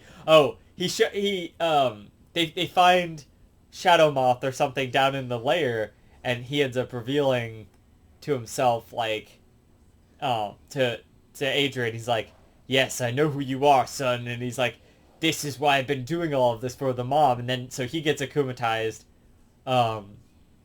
because of that. No, Marinette's not there, that's in the other one, that's in, Cat Blanc, so she's not there, but he shows him, and he has to obey because of the ring thing. You can even see him twisting that under there. There's no way. How did we not fucking realize? Anybody who said he wasn't a Senti monster at this point is stupid. So, but anyway, basically, he shows him Emily and all of that. So he gets akumatized, and he's ephemeral, and so he takes the ring from... Oh, he's ephemeral, he gets akumatized so that he can take the ring from him. So he becomes Shadow Noir, and then he goes to where Marinette was supposed to meet up with Adrian at the movie theater there. Because he now knows that she's Ladybug. Okay, so, sorry, let me rewind. The second that he said my lady and Hawkmoth found out, that's when I knew the episode was bullshitting with me. It was fucking pulling my leg, and this was all gonna get reversed, and I was pissed. I was fucking pissed at this, and I was like, no, stop it, don't do this to me. Why? You're playing with my emotions like this again after we did Cat Blanc. And I get it. They wanted to do this to foreshadow some future events and also show a scenario of how they did this. And they're not gonna probably do the reveal in this specific way, because why would they do this to only do that later? I'm sure it'll be similar in a lot of regards, but anyway, so we're there. He ends up getting Marinette's Miraculous, and he's like about to make the wish. So she texts Luca a picture of the lucky charm that she gets, which is the time that he needs to go back to in time to stop all of this from happening. So he gets Sass to go back in time. Why he didn't just use the bunny Miraculous doesn't make a lot of sense. I guess because he was already familiar with Sass. I don't know. Whatever. Anyway, Sass uses his powers unhinged from a holder. Luca fixes the situation, but then Ladybug and Cat Noir are seeing all of this chaos all around. And so they're trying to fix all of that, because, like, time is just, like, totally fucked up. All these, like, villains from the past are there, and they're, like, wreaking havoc and stuff, and they figure out this stupid-ass way to fix time by, like, retooling the satellite in the sky or something. I don't know how that fixes everything, but whatever. Like, that's... The fact that it doesn't stick was my biggest sticking point with all of this. And the fact that they were fucking playing with our emotions again. You know, I was so into it. I was so ready for all of that to be happening. And I'm still all so ready for all of that to be happening. And a lot of that is happening, you know, but the identity reveal just needs to happen this season. Like, I know we're going to do the storyline with she's going to have to tell Adrian, or she's going to have to tell Cat Noir that Hawkmoth was, or Monarch at that point, was Gabriel Agreste. But he wanted to die as a hero, I suppose, which is how he did. So, I don't know. So we're going to have to deal with all of that. But anyway, so I like this episode, but it is just a what-if episode, because by the end, she's like, she tells the Grandmaster, she's like, no. I'm going to do it my way, you know? Basically, so, and he's like, okay, that's fine. So it kind of ends up going nowhere, really. Gabriel Agreste is an episode where Felix figures out that he's Hawkmoth, or he kind of figures that out, or he kind of... I think he knew that the whole time, but, like, he's trying to prove that, so, like, he goes and he tries to Gabriel Agreste, like, gets him to come back because he has the ring, or whatever, which is not Adrian's ring, because he's been twisting the ring in other episodes, or this episode must take place before that. The timeline of this show is so confusing, and this is why the timeline matters, because if that's not the... It's very important which ring that is. If that's... Which... Oh! It makes my brain hurt. I don't know! You know, I don't know how all of this is working. Somebody explain it to me, alright? I know there's people who have explained it in the past, but, like, all the details, they get so complicated. You know, it's like, what the fuck? Ugh. So one of the rings, whichever one that he actually has, he tries to pull a switcheroo. And, so this makes Gabriel really pissed off, basically, because he wants the ring back. So he takes the ring back, but it's actually a fake ring. So he uses this to akumatize himself to kind of try to lead Felix off the scent of him being Hawkmoth or Shadowmoth or whatever. So, because Felix is smart, he's figured all this shit out. So he, like, makes a Senti monster that's also him. Felix, like, cuts the pant leg of the Senti monster, I think, the Senti monster. So, later on he figures out that, you know, Gabriel Agreste is Hawkmoth. And this comes into play in the ending, the finale, too, of the season, so... So anyway, where was I on this? Felix knows, but he can't really do anything about it. I don't know. They defeat Gabriel Agreste. It's all good. And basically... Oh, also what's significant about this episode is Marinette gives him one of the charms. She gives everyone a charm in this season or whatever, and he doesn't understand why he can't reakumatize some people, like Chloe. He tried to reakumatize Chloe at the end of Queen Banana, but he couldn't do it, so he didn't really understand what was going on with that. So she gives him a charm, so he reverse engineers that basically and figures that out by a couple episodes from now. Dearest Family, I believe. That way, because he could break through all their charms. That's what it was. So that episode is way after this, and then it was, this is here, and then we haven't talked about the other episode later on, so I don't know, this show fucking ruins my head with this episode shit, and like all these little details. It's so hard to keep up with sometimes, but it leaves a lot to speculate on, which is nice. Sort of. I don't know. I love this show, but it makes my brain hurt sometimes.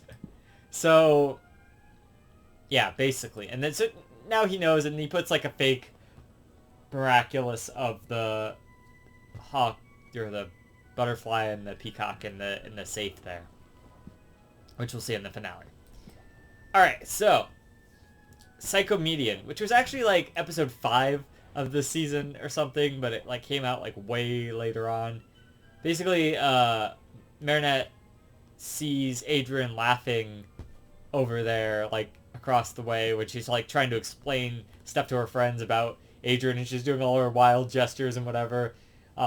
Turns out Adrian was really laughing at her, but Nino was trying to show him this video about Harry Clown, which is like this clown who's a comedian that Nino likes, but he wasn't interested in that. He was interested in Marinette. So Marinette thinks that that's what's gonna make Adrian laugh. So she goes to Harry Clown and is like, "Hey, help me make Adrian laugh." And he does all the bits and whatever, and he shows her. And then Marinette like gets tickets to the show with Adrian, and they're like in line together, and she's like trying to do the bit and like makes it really weird and stuff. And it's kind of hard to watch those parts. It's kind of like the statue scene, and they're not as bad as that, but and you know, Adrian doesn't find that funny because he's not really a fan of Harry Clown, and she's like, "Oh, you must love him, right?" And he's like, well, I was invited, you know, like, kind of showing that he doesn't really care that much. And his whole power is to, like, change people's emotions or whatever. He gets Ladybug to be, like, really pissed off the whole episode, basically. There's not too much notable about the episode except for the Marinette and Adrian stuff. And then, like, at the end there, they have a nice moment where she's, like, asking him about what he was laughing about, and he's like, you know, it was actually you and your wild gestures. And he's like, I don't know what you were explaining over there. It was how much that she loves him and whatever, but he's like, I just thought that was really funny. And he's like, nobody can make me laugh as much as you, Marinette. And I was like, aw, like, oh, it's super nice, you know? It's like super good there. So that's nice. That was nice. There's a few good things about the episode. It's not super. It's not like it's it's a good, it's an amazing episode, but it's pretty good. I like it. You know, it's a good episode. It's very watchable. Has a few definitely good moments in there. Kuro Neko. This is episode 22. God, we're almost there, I promise. I just want to talk about Strike Back so badly, but I don't want to just jump ahead, right? So in Kuro Neko, Ladybug... This is the whole culmination of the Cat Noir thing not being picked as much as everyone else. And not necessarily that he's ever picked, he just kind of shows up, but he's less in the loop in general, and she's always using these other Miraculouses and whatnot. So... So basically, they have this little fight, and he's like, you know, she's like, I have to go and get back all of the Miraculouses from the other people, and he's like, by the end of the fight, he's like, well, fine, you know, I'm done. I don't really want to do this anymore. You know, come and get my Miraculous too. And then she like she's like, fine, whatever, and she like, you know, flies off or whatever, and she's like, wait, what did he mean by that? And she goes back, and she's like, oh no, he's renounced his Miraculous there. And so there's this whole thing with Plague, and he's like trying to convince Adrian to still be Cat Noir. And Adrian's like really depressed, and he's like just running into a wall on this video game and stuff. But before that, they're like doing this plan, and Marinette like has those like, you know, under eye bags. Like she stays up all night trying to figure this out, and it's like, it's really creepy. It's like, oh my god, Marinette, like what's going on here? Like,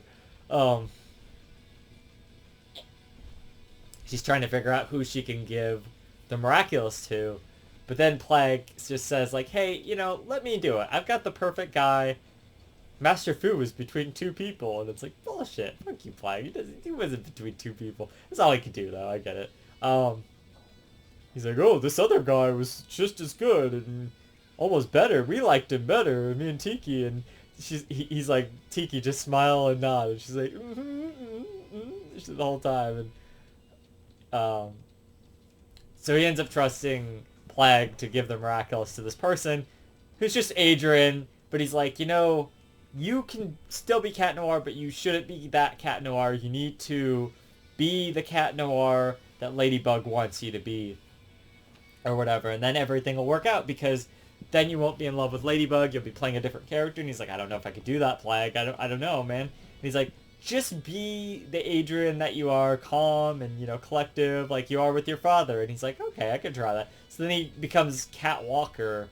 There's this whole like montage of him trying to get to be able to become Cat Walker. So he becomes Cat Walker. He goes out to, you know, be Cat Walker with Ladybug. And this, like, cat piggy bank thing got, like, akumatized. And it turns out that this kid had lost, I can't remember if it's a boy or a girl. Anyway, lost their kitty. And then, so, like, there's a nice line at the end there. She's like, oh, I lost my kitty, too. And she's like, I'll help you find it. But, like, Cat Walker ends up finding the cat. The whole thing was, like, the kid was going to buy the cat toys or something with the money from the piggy bank. Something like that. So it's like this Senti monster was what I was trying to say with that. But the whole time, Cat Walker is just being prim and proper and being the best for Ladybug, but she ends up realizing by the end, because he's not really working out in terms of like the plan and whatnot, she ends up realizing at the end, well, I mean, she starts falling for Catwalker a little bit, and then so like every time she uses her little Ladybug vision, it always comes back to him or whatever. So like, which is interesting because that really means that what was needed to success was Adrian as Cat Noir, which is him, the real him, but, you know, she doesn't know that. She just thinks it's because she's, like, really cares about this new Catwalker or whatever and really thinks that he's the best one. But, you know, they eventually both realize, hey, this isn't working out. And he's like, I'll give it to the old Cat Noir, and he can... Or I'll have Plog give it to the old Cat Noir, and he can, you know, be Cat Noir again. So then they come back, or he comes back, Cat Noir does. And, yeah, and then at the end, Ladybug's all like, you know, oh, I could never... You're the only Cat Noir for me, and I'm sorry we fought and everything, and you're irreplaceable, is what she says, basically, so... Yeah, so it's a nice little episode. I like, Kironeko, Catwalker, whatever. Then there's Quilin or whatever it's called, where Marinette's mom gets akumatized. Basically, we start off the episode seeing Marinette's mom, and she's like setting up all this stuff for Marinette, like a laundry basket that she can fall in when she falls down the stairs, and she like puts a thing out with like shoes, and Marinette's like, Mom, I need new shoes, and she's like, okay, honey, we can go look for those later or whatever. She like does a reservation before she asks like Marinette, so it's like, oh, this is nice. She's a good mom, you know. She's real calm and collected. She's got it all together. But her daughter is super clumsy, pretty much the opposite of her. That's kind of the whole point of the episode. They're like supposed to meet and go and do something, and they're supposed to be on the bus together, and so she like distracts the guy. She's like gives him choquettes or whatever, and she finally makes it to the bus, and they both have these passes basically for the bus, and Marinette borrows money from her mom or whatever, and so they're on the bus there. She like gets this like rude businessman to move for this handicapped guy by like making him trip or whatever. So that's cool. But then when they try to... Marinette gets off the bus to go get her mom a Mother's Day present, even though she's a month late. But she's been so busy with Ladybug and stuff, and then... So... But she doesn't get back on at the proper amount of time. She takes her mom's wallet, which has her ID and like all her money and stuff. So when she tries to get off the bus guy is like... Not the driver, but the bus guy... Like, I don't know, the ticket checker guy or whatever is like, he's real racist, you know. It's always racism with is there like a big racism against like Asian people in France or something? Like, I guess, like, seriously, like, this happened in, Bakerix too, as well, so, anyway, so he's being like super racist against her, and she's trying to explain the situation. Oh, my daughter has my ID and stuff, and then so he gets her off the bus and like takes her over to Roger, the police officer, and she's like, okay, Roger, you can tell this guy that, you know, I have a daughter. She's in the same grade as your kid, same classroom as your kid or whatever. And he's like between it. He's like, oh, well, you didn't have a bus ticket, but, you know, I might have to make you a fine and all this stuff. And then she's just like really mad about this, but she's keeping it together. Eventually the situation just escalates and they like handcuff her. Hawkmoth sends out an Akuma. And originally she's like, I don't want your powers because all you want to do is cause destruction or whatever. And he's like, I don't want destruction. I just want happiness. It's kind of like the Miss Bustier thing, you know, like Zombie Zoo or whatever, kind of like that. But he's like, I just want justice for you and to get you out of those handcuffs and blah, blah, blah. And so she goes on this rampage, and they use this to reinforce the racist, like, stereotypes against her and all this stuff. And eventually, like, Marinette has to explain it to them, to the, like, mean people or whatever, the racist people. And I think that's what gets her unakumatized or something like that, to that effect. I mean, it's a good episode to show the relationship between Marinette and her mom, and I like that, all those aspects of it. So, yeah, I like all of that. I mean, it's a good episode, for sure. So then there's... Wait, did we talk about all of them? Okay, yeah. Then there's Penalty, which is the last episode before the finale there, which in Penalty, it's just a soccer game episode.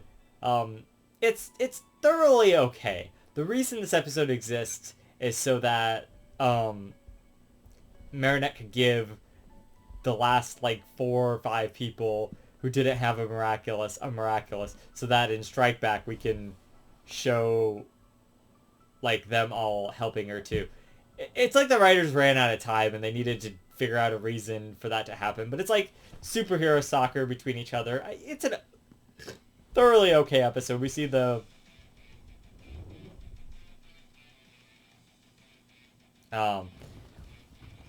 start of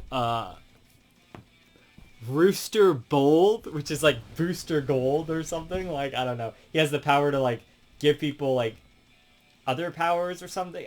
His power is like OP, or I don't know how that all works, but pretty crazy. Ivan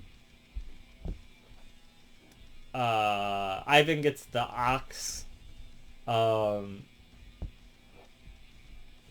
Kid? I don't remember. Is that must be Nathan's power there. And then Miss Hound is Sabrina gets that one. She gets the dog Miraculous. Which, like, so much for that, because in the next episodes, like, Felix gets it or whatever. So, like, what's that all about? You know, it is confusing. Anyway, so, yeah, that's basically it. It's just a soccer episode with that. There's a nice little moment at the end there where Chloe and Lila are sitting on the bench together, and she's like, "Who are you again?" And she's like, you know, "It's not who I am, but what I can do for you." And then Chloe, like, kind of smiles, and, you know, it's, like, obviously meant to set up, like, the ending, or, like, the later part of season 5 there, where they're, like, together, and they're, doing their thing there. And their alliance, basically. Haha, you like my joke there, the alliance, you know, like the rings in the next season. Anyway. So, yeah, it's an okay episode. Alright. Oh my god. Hour and 47 minutes in, we can finally just talk about Strike Back. Now, I watched Strike Back today, so hopefully I have a good memory of this. So, Ladybug never makes any mistakes, basically. That's the whole premise of the episode. Like, Natalie says something like, you know, you never take any, or she never takes any risks. And he's like, risk? That's what I have to do. And so he, like, goes into his little chamber and he's, like, listening to everyone. And there's, like, all these mundane ones. And then there's, like, this kid who, his parents are like, you know, wear a helmet and be careful on your bike. You need training wheels. And he's like, I don't need any of that stuff. And Hoffbuck's like, yes, perfect. And this kid's like, I don't think his name is Froggy, but his, like, Froggy. No, yeah. I think his name is Froggy, but his nickname is Froggy. So they're, like, running after him like, Froggy, come back, come back. And he gets akumatized as Risk. And he's like this little kid. And Hawkmoth's like, you can make anybody take more risks or whatever, but just be discreet about it, and you don't want anybody to know that you're the villain, and, you know, all this stuff. And then he's like, he doesn't even tell him to get Ladybug and Cat Noir's Miraculous. All he wants him to do is make it so they take more risks so that he can go out there and get them, or maybe strike back and get them or something. I don't know. I don't know how that, like, he was planning for that to work out. But he just wanted Ladybug to take more risks and see what happened there. So, what ends up happening? So, like, he gets akumatized, the little kid, Froggy, and he starts going around singing his little song there and everything. And then, like, so Gabriel's, like, trying to get Adrian to go out of the town with Lila there to, like, start a fashion career around the world or something for a video. They have to shoot for, like, a commercial or something, like, around the world. I don't really know why that was integral to the plan, I guess. Because he didn't want Adrian to be harmed by the risk stuff or something. But he still got hit by it. But Felix comes there because he knows Adrian doesn't want to be there. And he wants to give Adrian his freedom because that's Felix's whole thing, is giving people their freedom. So, he offers to switch places with him. And he's like, okay. He eventually convinces him. He's like, you can't stand up to your father, but I can stand up to your father. And Adrian the whole time is like, doesn't know why he can't stand up to his father. Of course, it's because he's a sentimonster and his dad keeps twisting the ring kind of thing. But he ends up giving the ring to Natalie when they go away, so that, because he thinks it's Felix, but he thinks it's Adrian, but it's actually Felix that goes away with Natalie. So, but Marinette's, like, been hit by the risk thing. Everyone's been hit by the risk thing. So at school the next day when he's, like, leaving, she's gonna tell him about her love for him, but Lila keeps cutting him off, and then Chloe cuts him off, cuts her off, sorry. She never gets the chance to tell Adrian how she feels, but it's like these moments where it's like, oh, you think she's gonna finally do it, and blah blah blah, and of course she doesn't. This would all be more frustrating if next season hadn't already happened, and we know that they, like, at least get there, you know, a little bit. So, yeah, anyways, that's super frustrating, that she can't tell him, but that's the whole thing, is, like, Kagame and Lila, fucking Chloe and Lila are trying to, like, oh, and then Kagame, that's what I was saying, she, like, does the phone call where she's like, what's wrong with you, Adrian? Why can't you tell your dad off? Blah, blah, blah. All this stuff, you know. So anyway, basically, yeah, like, there's rampage all over the city because they're trying to figure out, like, who this akumatized villain is. Actually, no, at first they don't know. They don't know until Strikeback starts doing his thing. The whole thing is Marinette's trying to stop Adrian from going. Nobody wants to believe her about Lila, and then this is all part 1, by the way. I'll tell you when we get to part 2. So she goes to Adrian as Ladybug and says, hey, you need to stay, like, Paris isn't Paris without Adrian and Grass. I was like, really? I mean, you guys don't really know each other that well. I mean, you do, but you don't at the same time. Marinette doesn't know that they know each other well. She knows Adrian as the friend when she's Marinette, but she takes this risk to go and talk to him. Basically, yeah, so that ends up there, and she's gonna go and, like, tell him by using the horse Miraculous and stuff, and, like, and Strikeback ends up, like, being created, the Senti monster, with Hawkmoth there, and so he's out, like, causing rampage and stuff, or he's about to start it, and that's where the episode, like, kind of cuts off there.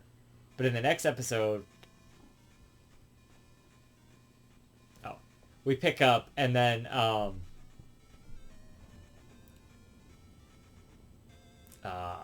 so Marinette is, like, there. She's, like, wants to go and give... Her plan is to go and give Adrian the dog Miraculous so that they can get the akumatized object from Froggy. Wait, but they don't know about that yet. So they're trying to fight Strike Back, but they're just like losing because they're taking all these risks or whatever. And they don't understand why things aren't working out. And so she keeps trying to get this frog kid out of the way. And what's so brilliant about Risk as a villain is he's this unassuming little frog kid. Meredith doesn't know that kid is the Akumatai's villain. She just thinks there's a Senti monster, and that's what's happening. Hawkmoth was like brilliant with this plan. Risk is such a great villain, and because she's so overwhelmed thinking about all this other stuff, she's not thinking this kid is the Akumatai's kid. I like that. I think that's great. I think that's brilliant. I mean, this is a really good plan from Hawkmoth. Eventually, she ends up finding it out because Alia, as Rena Furtive, is like watching from afar, and she sees little frog markings on the back of all their necks or whatever, and like Carapace like says her name at one point because he's like trying to warn her, and she's like, "Oh, you knew," or something or whatever, which shouldn't be how it is. So at the end of the episode, she ends up taking back Alia's Miraculous, or near the end of the episode, not the end of the episode. Later on in the episode, she takes back Alia's Miraculous, which was a bad idea, but it had to happen for what's gonna happen later. So anyway, she goes to entrust, once she finds out that the Froggy Kid is the Akumatai's villain, which is brilliant. She breaks all of his stuff, and he's like, starts laughing, and he's like, "I've hidden my Akumatized object somewhere where you'll never find it, Ladybug." And she's like, "Oh fuck, what the hell am I gonna do here? This motherfucker is smart. This little fucking bitch, he got this shit down, motherfucker." She's like, alright, instead of like looking around for his Akumatized object, which we never find out where it was, by the way, she's like, "I'm gonna go back in time to the point where his object was getting Akumatized, but I'm gonna bring Adrian Agreste with me," which was already risky. You could have just been the rabbit and the dog thing at the same time. I know you could have done it. Like, she's done shit like that before, so maybe she thought that would be too risky. I don't know. So she goes and gets Adrian Agreste, who's not actually Adrian Agreste. He's obviously Felix on the train. She thinks it's Adrian Agreste on the train, but they switch spots. So she goes and gets Felix, says, "Hey, here's the dog Miraculous. We need to go get this shit back. You're coming with me." So they go into the burrow in time there. And he's like looking around, and he's like, "You can time travel?" And she's like, "Yes, of course I can time travel, blah, blah, blah." And then she's like, "Okay, here it is." They go in there, they like watch, and she's like, "Alright, you have to throw your ball at the thing once it gets akumatized, and then when we go back to our time, you can use that to bring it back to us automatically." So he's like, okay. So, and of course the cogs are turning in his head like, okay, I'm going to use this to my advantage. So, they do that, then they go back to their time, the akumatized object comes to, to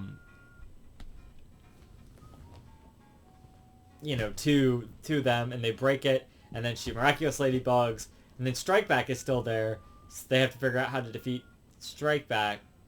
So they're all fighting him. How do they defeat Strike Back? I don't remember. How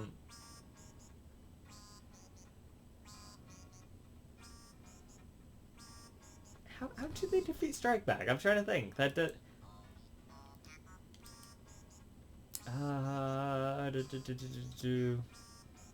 Flare Midable. That's his name of his dog Miraculous form or whatever, Felix. So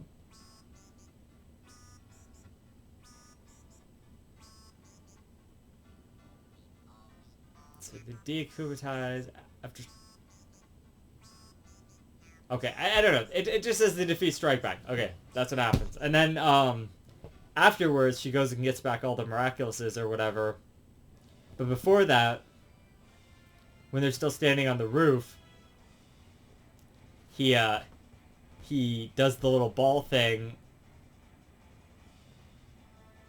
Right before they leave. So after they de-akumatize the thing, they're still on the roof as the group. He does the ball thing so that he can get the thing back later. The miracle box from the yo-yo. So sorry, so I'm trying to think. So then they all go and give their Miraculouses back one by one. But when she goes to the real Adrian Agreste to get his back, he doesn't know what she's talking about. She's like, what? And then he's like, Felix. And she's like, what? And at this point, we see Hawkmoth walk in, or Gabriel Agreste, and he walks into his like his room there, and he's like, damn it, I can't, blah, blah, blah, I can't, this is terrible. She should have taken a risk. Where was the risk? And she's like, Natalie's like, oh, I don't know what's wrong, sir. And then he's like sitting in there as the dog Miraculous Felix is, and he's like, oh, I think she definitely took a risk that she didn't anticipate. And he like drops the phone, and he like looks over, and he's like, I've got a deal for you, uncle. If you give me the Peacock Miraculous, and he's like, why would I ever give you the Peacock Miraculous? And he's like, oh, if you give me the Peacock Miraculous, you can have the ring, you can have all the other Miraculouses. I don't need any of it, as long as I have the Peacock Miraculous. And he's like, okay, let's do it. So they do that, and he is like excited. He is giddy. He is like, he's like pulling out the little Miraculouses and setting them on the thing. And then this is like when Marinette realizes, and she's like freaking out.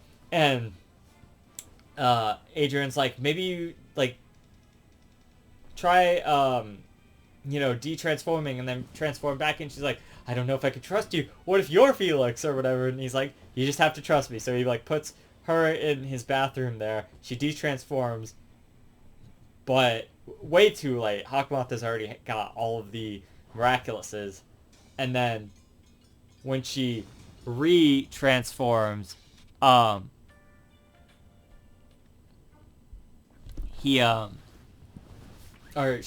she has the yo-yo again, but all of the Miraculouses are gone. So she's like freaking out over this.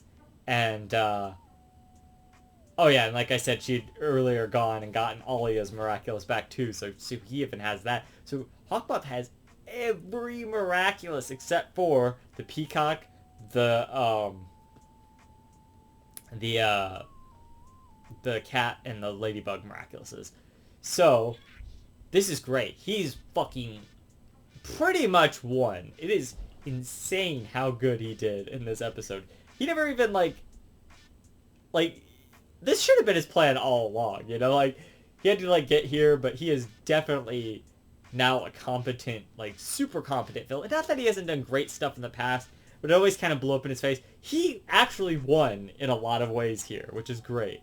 And also terrible for Ladybug and Cat Noir, obviously, but I'm just so proud of him. He finally did it, and it's such a big change for everything. So Ladybug is sitting somewhere in Paris on top of a roof or something, and she is just epically sad. And she's looking out, and then Hawkmoth like makes his big face again, like in the origin story there, and he has all of the Miraculous symbols all around it, and he's like, Ladybug has failed you. I have all the Miraculouses now, and you cannot stop me. I am so powerful. And he's like, you will bring me Ladybug and Cat Noir's Miraculous, or I will rain havoc. And everyone in Paris is just like, no, we're not gonna fucking do that. And then he's sitting. I mean, they don't say that, like, but they, that was the kind of the vibe there. Cat Noir comes out of nowhere, and she's like, oh, I failed, I'm worst guardian ever. And he's like, no, it's okay, m'lady. We're gonna take them back. Every single one by one. We're gonna get them back from Hawkmoth, or what, Monarch or whatever. And he's like, it's you and me against the world, just like it always was. And then she gets like super not like super. She's like, oh, okay, you know, like I think we can do this, like, you know, but he helps her kind of get over that, and then because all of the Parisians all around are like Ladybug, Ladybug, and then she gets up and she's ready to fight, and that's where it cuts off, and that's the end of the season. And it was like the most epic ending to a season. You were talking about, I want to see season 6. I wanted to see season 5 so bad. And actually, it didn't even take that long. They did some later, you know, not that much later on. So, yeah. Overall, I think season 4 is an amazing evolution to... I felt like season 3 was good. We didn't do a lot of really that much significant stuff other than like the Guardian and Marinette. And, you know, we got some new superheroes and whatnot, but...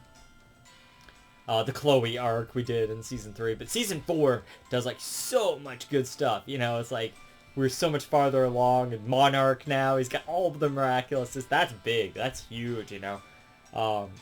Redefines how Cat Noir and Ladybug are this like core team. And it even adds like way more. It adds Zoe. Zoe's a great character. It does the... kind of finishes the whole Kagame Luca romance things, but you know, it also does the reveal with Alia. It adds so much more depth to the show. Risk, the best villain, seriously, you know. I'm Froggy, hear my song, I'm not afraid of anybody.